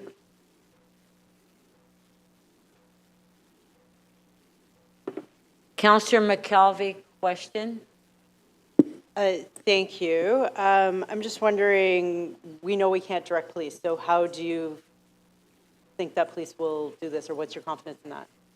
Very, very confident. So the motion doesn't direct police because we don't. Right. But the table that the mayor referred to, the police not only were at the table, but they were exemplary contributors. And they want to work hand in glove with the right city staff to identify the best ways and the most important places where they can be of support to community safety. So I'm very confident that the chief and the police will want to work with us on this plan. But that's why I very intentionally didn't suggest like direct them or anything, because you can't. In previous questions we've had with police, like it's been very clear that they struggle with hate and they need to get all these approvals and all of that. So they're very limited in dealing with intimidation. It seems like your motion might go help with physical harm, but how does yours address intimidation? I mean, my understanding, and tell me if you have a better understanding, but if people are being intimidated, harassed, that's against the law. But the bar on harassment is extremely hard to prove. So the area that you're going into is, like, when it comes to the bar on harassment, or even the bar on hate in this country, there are bars that are different from other jurisdictions, you're right. But that's not, like, we're not gonna resolve that at council. But what we should be doing is using the tools that we have, working with the police with the tools they have, to do something actually substantive and real. And my concern is that if we just do things that are symbolic or just kind of asking other people to consider something that they already have the power to do but they're choosing not to, it won't immediately actually make any material difference or protect anybody. So why doesn't your motion do both? Use the tools we have and ask for more tools? Because, and I've said this before, the tool that the member's motion asks for, and Councillor Pasternak's motion would support as well, the amendment, our own city solicitor has expressed concerns about that there's no report in front of us. We have no information from a constitutional lawyer. We have no formal opinion from the police, for that matter. We have nothing in front of us to provide us with any assurance that what we would be asking for isn't unconstitutional. And I don't believe that Toronto City Council should be in a position, in an not ill-informed, uninformed way, making a request of something that very likely will be deemed unconstitutional and could infringe upon Canadians' charter rights. That's fundamentally wrong. And I think that's an irresponsible reaction rather than a thoughtful response. Councillor Bradford, 3 minutes clarification of the motion. Thanks, Madam Speaker. This is another version of the same motion that was passed last year in October. Could you please explain to me how your motion will actually deliver on council's adopted request that today we haven't seen the results on? Thank you for that question. There's frustration that since the fall that people haven't felt or experienced enough done. And what I want to come out of this motion is genuine, real action on our part to respond to the motion that was approved. And you'll see in the motion that it doesn't say like report or any of that, kind of thing. I want to, as Councillor Carroll quite correctly characterized, it enables them, it says, go do this work with us to get it done. Would you be open to a friendly amendment where there's some accountability in this, i.e. a coming back to council with an update on the action plan? Wouldn't you want that? Because we haven't seen anything for 8 months. Yeah. Intuitively, like I agree with the principle of what you're asking. Right. I'll be really candid about my concern. Like your member's motion, if we ever choose to bring this matter to the floor, we can do that any meeting we want. So if we don't believe that there is the action that we are hoping for, we can do that if we choose to.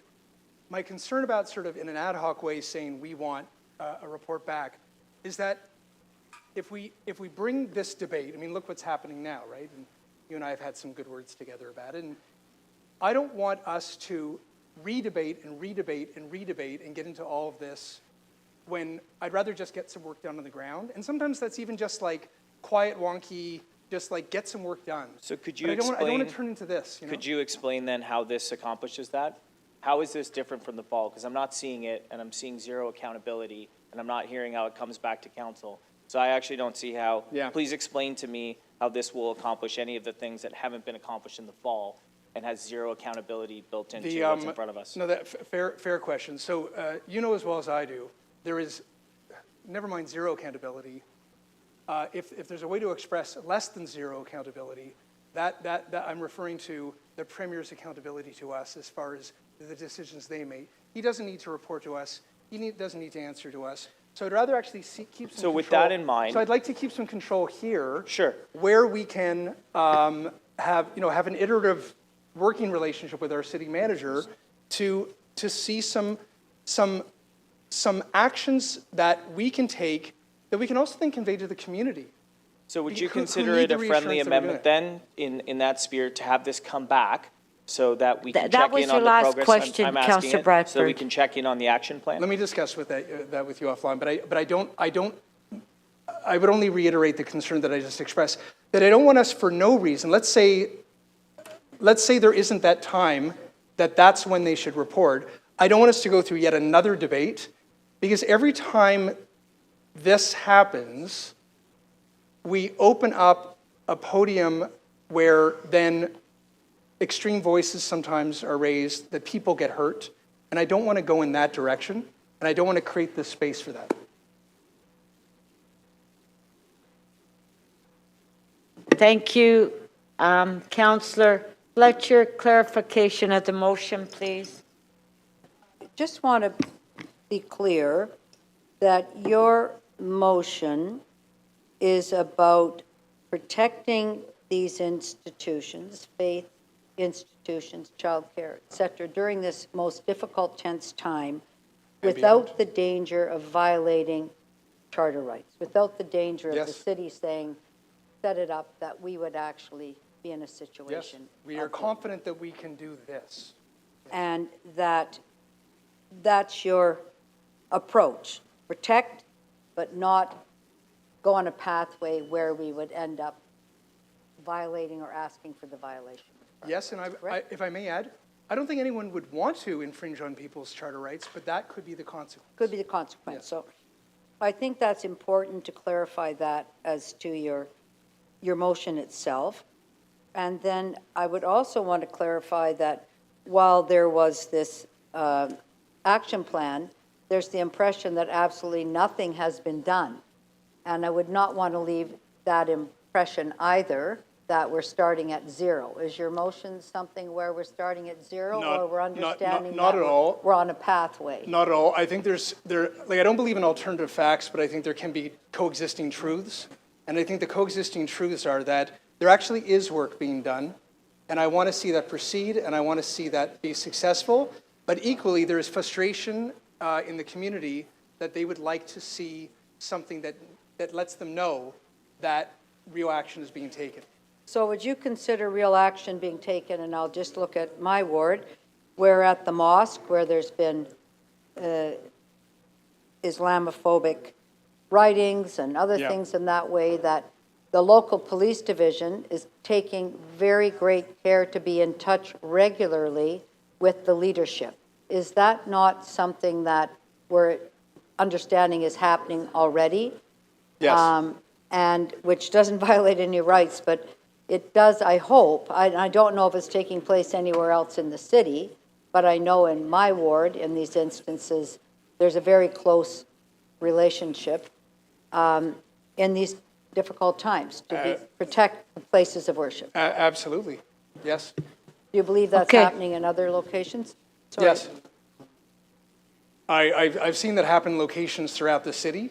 So is that something this action plan could focus a bit more on? Because I know when there's a difficult issue in a community, the police being there, knowing they're in the neighborhood, being in touch with the leadership of community groups is one of the most important things that can be accomplished. That was your last question. And they are certainly part of the plan that I'm presenting. Okay.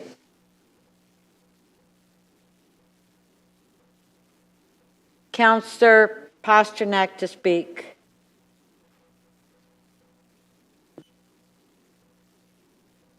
Thank you. Thank you, Madam Speaker. I have a motion that we can put on the screen, and of course, it's been circulated.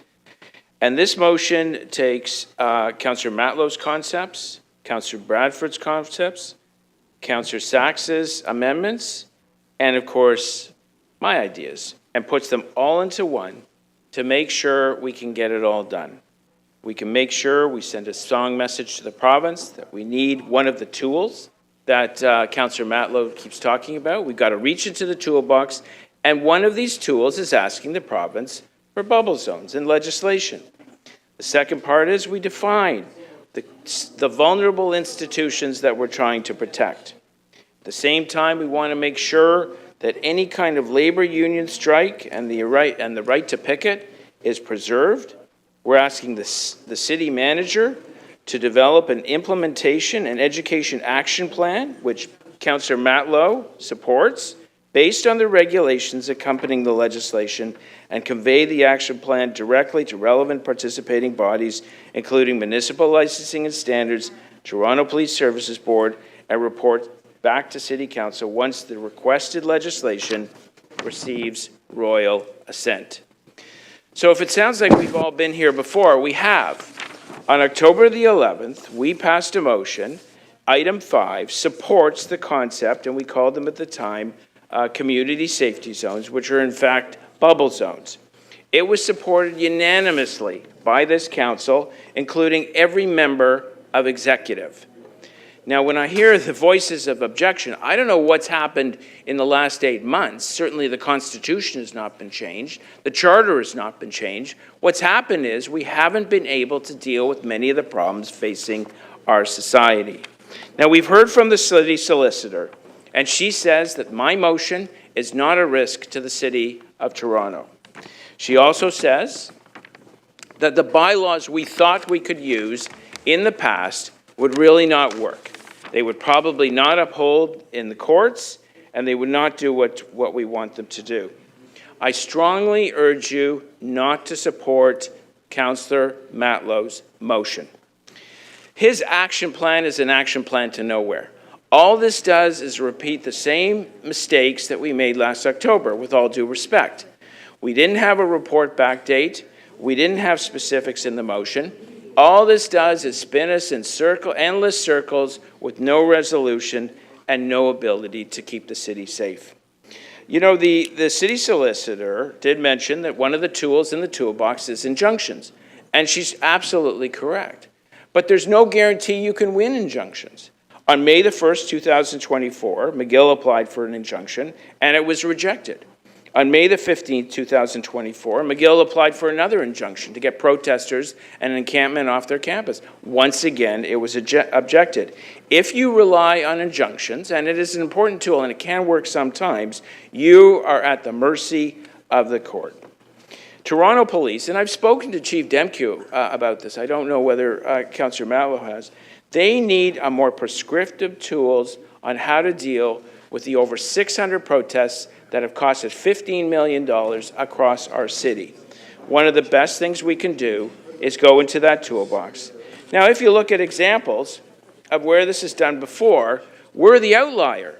The federal government has made amendments to the criminal code to protect healthcare workers and people seeking access to health services.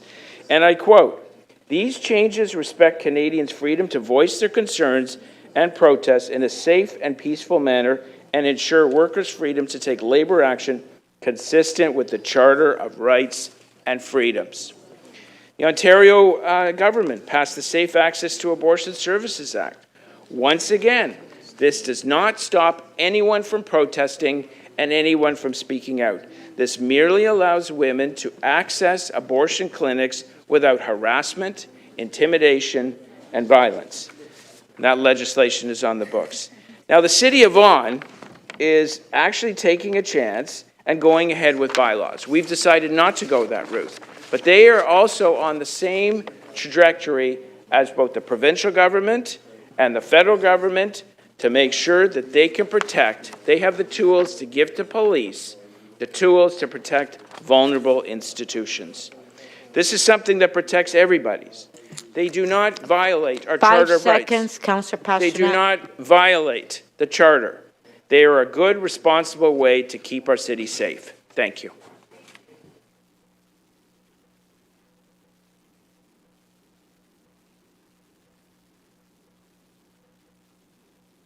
Sachs to speak. Thank you, Madam Speaker, and thank you, members. I know it's late. I did pre-circulate a motion. I'm withdrawing my motion as it's been incorporated into Councillor Pasternak's motion, which I'm asking you to support. I ask you not to support Councillor Matlow's motion, which I agree would lead us to nowhere. I need you to remember that Jews in Toronto, on average, are 14 times more likely to experience a hate crime than anybody else in the city, and 5 times more likely to experience a hate crime than Jews in other places like New York City. It's bad here. But what the city has done, and I was at those meetings, we heard again today, well, we're going to do something, the city manager talked about, we're going to do something about hostile vehicle defense. A little bit, maybe.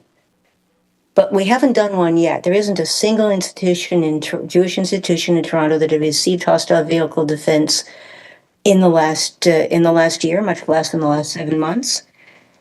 And we don't have a standard, we don't have a budget, we don't have people assigned for it, and it doesn't matter how many times I ask, maybe we'll get there. Maybe we'll get some hostile vehicle defense so that we don't have trucks mowing down children as they stand in line to get into their daycare. But that doesn't answer what the motion was about last October. It doesn't, having some physical barrier that keeps a truck from murdering your grandchildren does not provide protection from intimidation. It doesn't provide protection from harassment. And although the police have done a great deal over the last 7 months, and I thank them for it, they have necessarily had to scale that way, way back. And again, particularly in my ward, I can see, right after October 7th, there was a police car in front of the Jewish Community Center where that daycare is located. There isn't anymore. When the mayor says, oh, well, use the Trespass to Property Act, what she's saying is we're going to download the responsibility for public safety and privatize it. Make it the responsibility of the synagogue to raise the money, not only to spend the hundreds of thousands of dollars that we have to spend to have security, And who else of you has to have a security or an armed guard to take your child to daycare or to go to a prayer service? Nobody else. But on top of that, mayor's now suggesting we should have to spend hundreds of thousands of dollars more, hire lawyers and do injunctions. And I've been a litigator. I know how much that costs. This is, again, ducking responsibility, failing to take action. What this motion asks us to do is to do the things we can do. First of all, to ask the province, which has authority to create a safety bubble, has done it for the abortion clinics, could do it for religious institutions if they choose to. We should at least ask. We do a lot of asking the province to do things. Most of the time they don't listen, but we ask because it's important that we ask. And it's important that we ask in this case. And in addition, we should be asking staff to develop an action plan, implement it, and tell us what they're doing. Because I've pushed and pushed and pushed and pushed and pushed. And yes, we managed to have a walk around at a vulnerable Jewish institution, but it has not led to any action.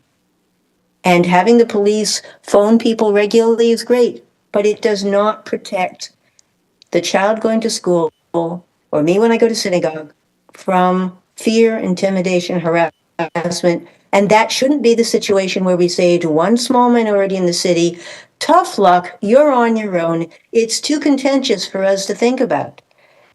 The assertions that you keep hearing that this is a breach of the charter rights is a conclusion that's not justified. Charter rights are to be balanced, and we haven't got that balance right now. What we have is the protesters are free to protest anywhere in the city, and anyone who wants a very tiny space free of protest is on their own. So I'm asking you to absolutely do not vote for Councillor Matlow's motion. Do vote for Councillor Pastek's motion, and those who are paying attention know how rare it is for me to agree with Councillor Pastek's motion. But this is one of those cases. I would also like to point out that in Councillor Matlow's motion, you notice he's done absolutely nothing for the daycares and the schools, which have been so common a source of threats, like the Jewish high school, where right after September 11th, a group of men walked up to teenage girls just having to go out for lunch in front of their school and threatened to kill them all. This is the kind of thing we're living with, and the city has done nothing to protect us. We need some action. Please vote for Councillor Pastek's motion. Thank you.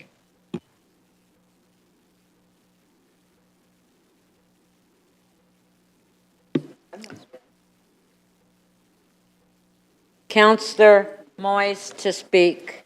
Thank you, Madam Speaker. I want to rise and to thank Councillor Matlow for his motion.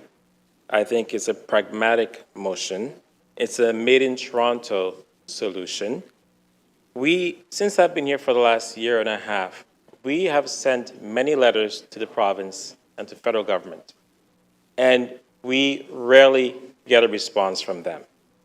This is very much on their radar since October 7th, and they've done nothing.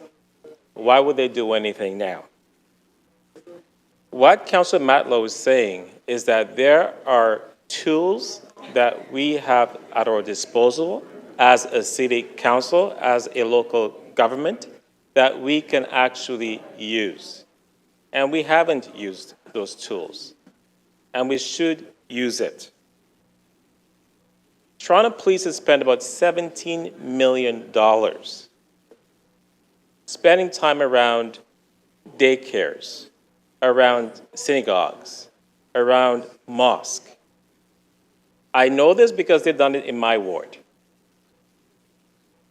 And I think we need to continue to allow them to do their jobs as they have been doing with the resources they have.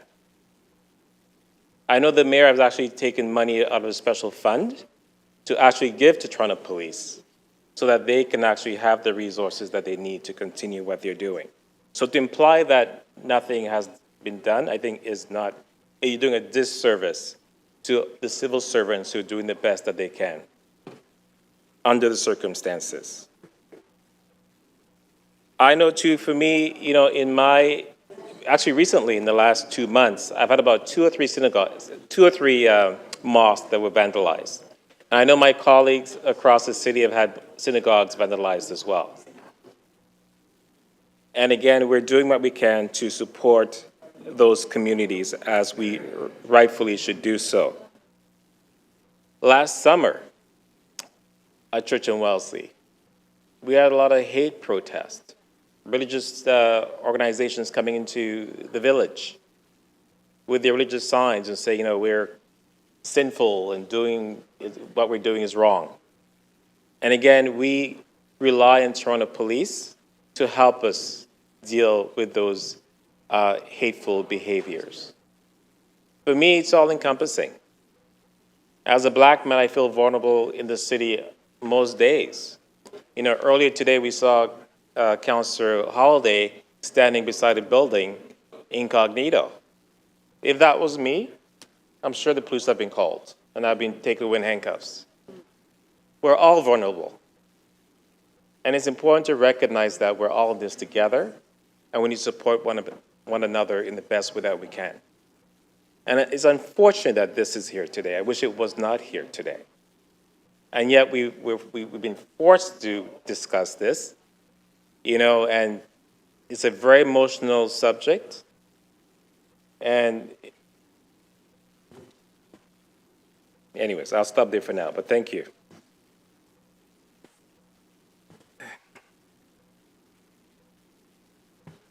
Thank you.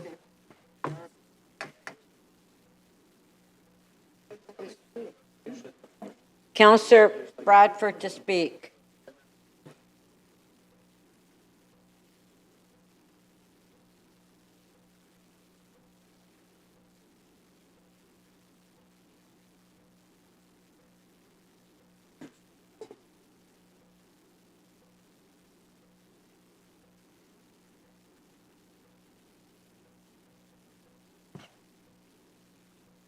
Thanks very much, Madam Speaker.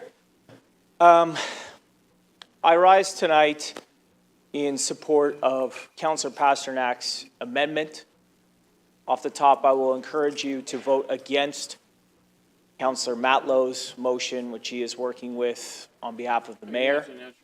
That doesn't help the situation, or no? Okay, pause the time.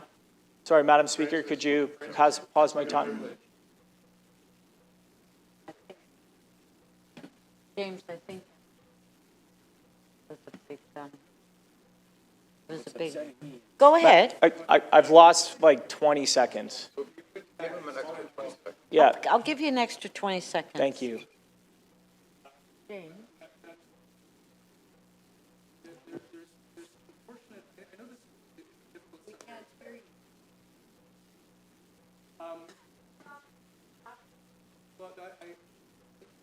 I have a point of privilege.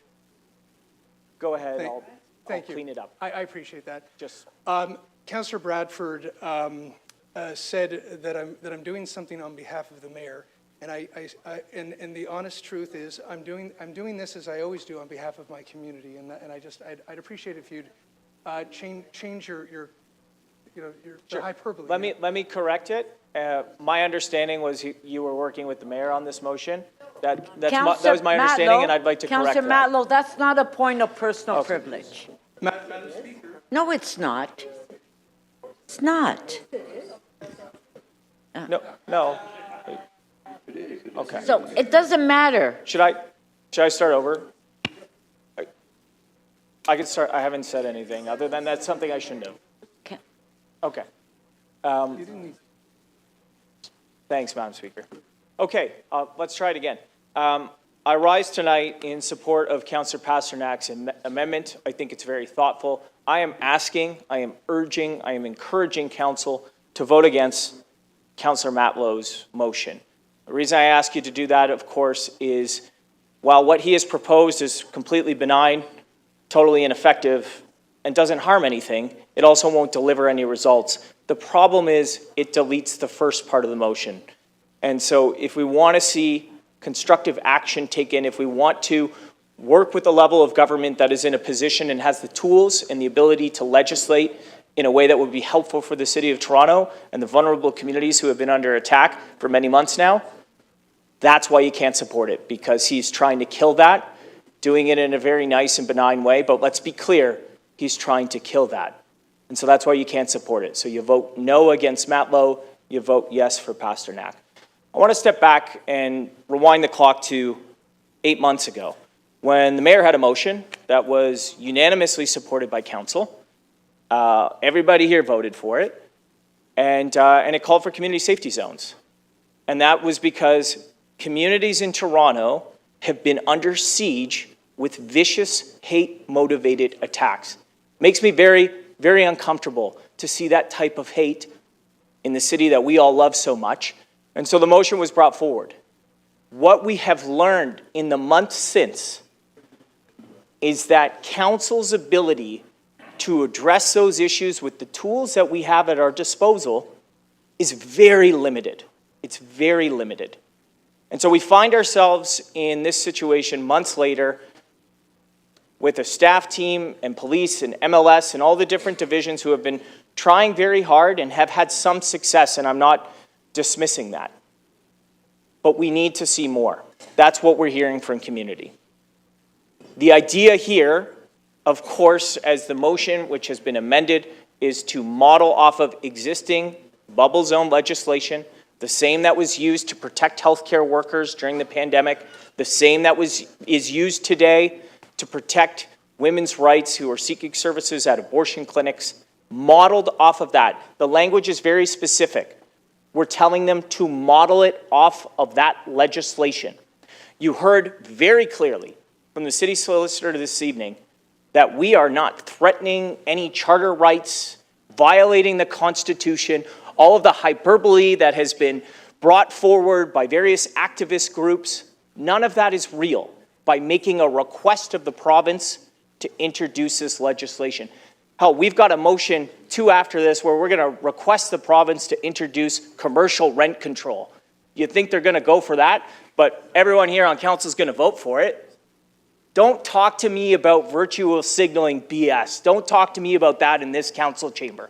Let's equip our city staff with the tools. Let's put our best foot forward and make the ask for additional tools and supports that would help the city staff execute on the mandate to keep our communities safe. There is no reason why you can't vote for this. If you like Councillor Matlow's motion to sort of just ask people with no accountability or report back to do the thing we asked for 8 months ago, if you think that's helpful, I got good news. Councillor Pasternak's motion accounts for that. If you think additional tools or the consideration of additional tools from the provincial government would be helpful, you can vote for that too.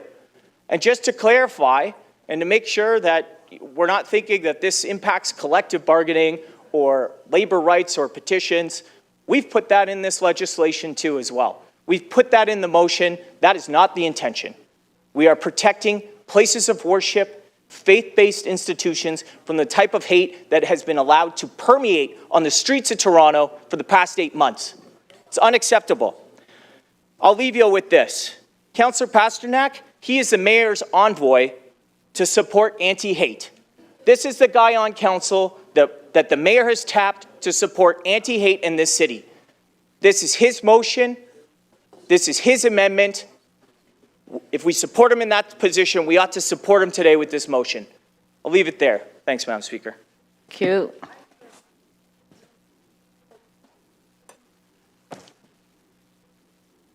Okay, that's it for the speakers.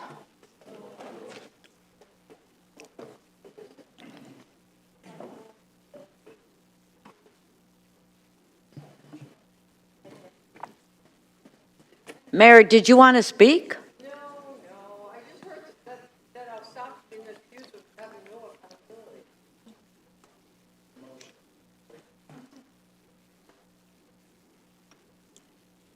You were referring to the motion. Of course. And the questions I asked were to that extent. Okay, so that's it for the speakers. So let's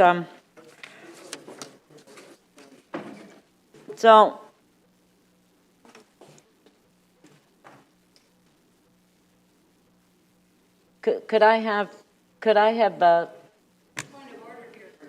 the two of you take your seats? Please. Councillor Perks, point of order? Yeah, I just want to make sure I understand the effects of different motions. So if Councillor Matlow's motion passes, it deletes the recommendation, but then Councillor Pasternak's motion amends it. So if Councillor Matlow's motion passes, there's nothing to amend. Right? Yes. Okay, thank you.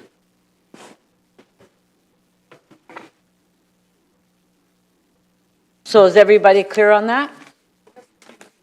If Councillor Matlow's motion passes, Councillor Pasternak's motion is redundant. Okay. Put the motions on the screen. Yes. Well, that's the order, right? Yeah. Okay. Recorded vote.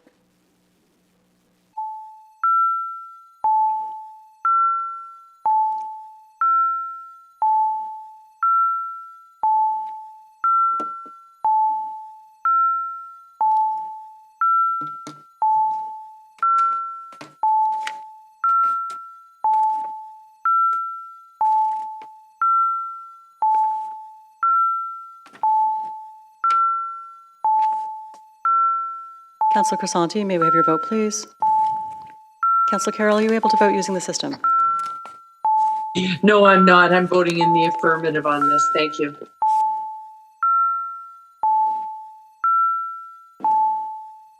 Sorry, Councillor Carroll, to confirm that was in the affirmative?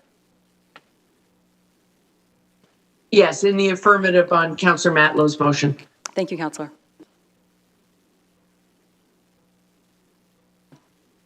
Madam Speaker, motion 1 by Councillor Matlow carries. The vote is 13 to 11. Okay. Our next item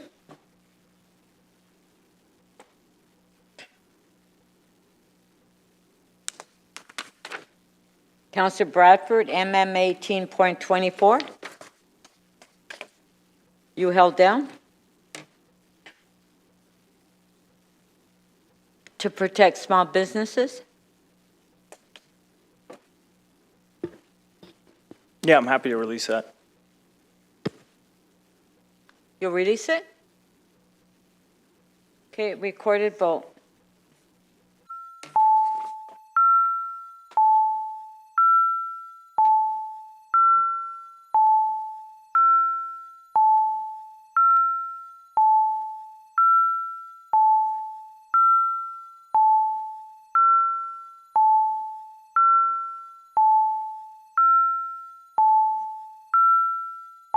Sorry, Madam Speaker, if I could ask center table what we're voting on? I don't have access to it on the screen right now. It's members' motion 18.24. Oh, okay, thank you. Protecting small businesses. Yeah.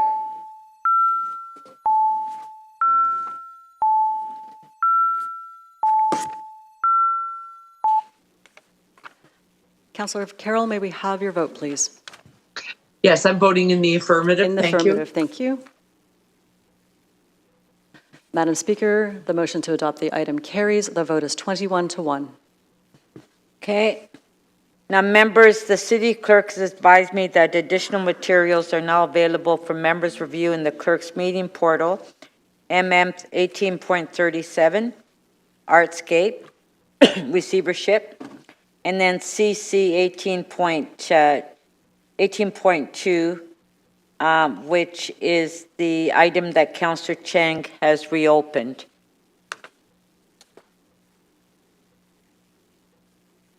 So we'll deal with Councillor Chang's item first.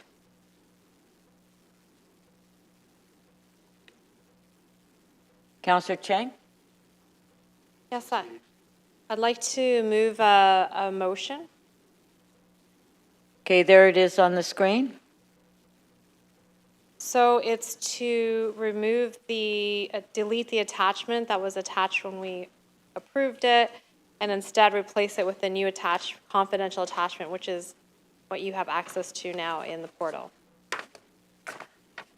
Okay, on the amendment, all in favor? On favor? Okay, carried. Item as amended, on favor, carried. Thank you. MM 18.35, Councillor Fletcher, the short-term rental. Did you want to move it? Sorry, I think it's pretty self-explanatory. Thank you. Pardon? I think it's self-explanatory. I'd like to move it. Okay. On MM 18.35, all in favor, opposed if any, carried. MM 18.36, Councillor Fletcher. I'd like to move that, please, Speaker. So move that. On favor. Pardon? Oh, sorry. Sorry.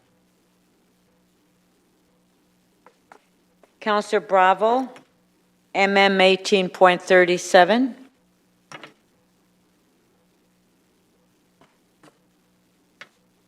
Okay, on MM 18.36, all in favor, show of hands, opposed if any, carried. On MM 18.37, Councillor Bravo. Thank you, Speaker. I'd like to move that, and with great thanks to all of the work of staff on this. Okay, on the motion, on favor, opposed if any, carried.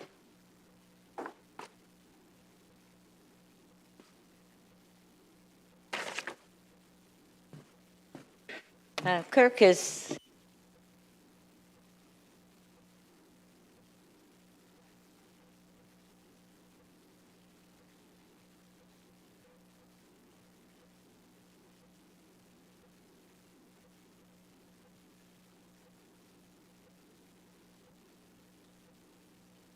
Before I ask for a motion to enact, can I please have members sit in their seat while we're voting? Members, before I ask for a motion to enact the general bills, may I have a motion regarding the consideration of submissions on zoning bylaw and official plan amendments? Councillor Perks, would you like to do that one?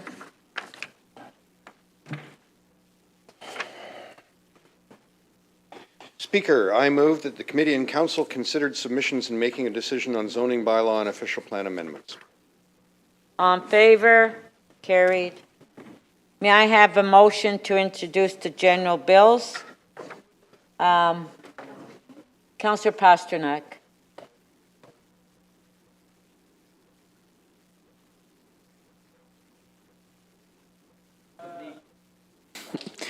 That leave be granted to introduce bills 441 to 509.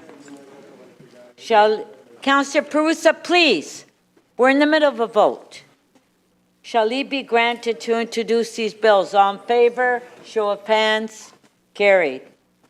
Shall these bills be declared as bylaws and be passed subject to Section 226.9 of the City of Toronto Act 2006? All in favor? Show of hands. Opposed, if any, carried. May I have a motion to introduce the confirmatory bills? Mayor Chow, would you like to do that one? That leave be granted to introduce bills. To confirm to the point of the introduction of this motion, proceeding of City Council meeting 18th on May 22nd, 23rd. Thank you. Shall leave be granted to introduce these bills? All in favor? Opposed, if any, carried. You want a recorded vote?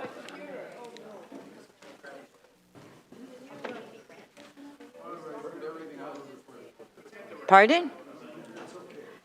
Well, thank you so much for that, Councillor Peruzza. Yeah.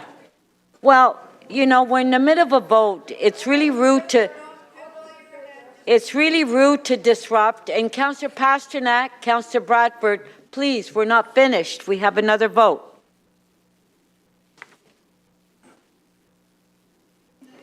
Councillor Matlow, can you please sit in your seat? Councillor Matlow, it applies to everyone. No, you have to be in your seat to vote. Shall these bills be declared as bylaws and passed subject to Section 226.9 of the City of Toronto Act 2006? All in favor? Opposed, if any, carried. Okay, thank you to staff. Thank you to members of council. This meeting is now adjourned. Now you can walk around and talk to whoever you want. Make as much noise as you want.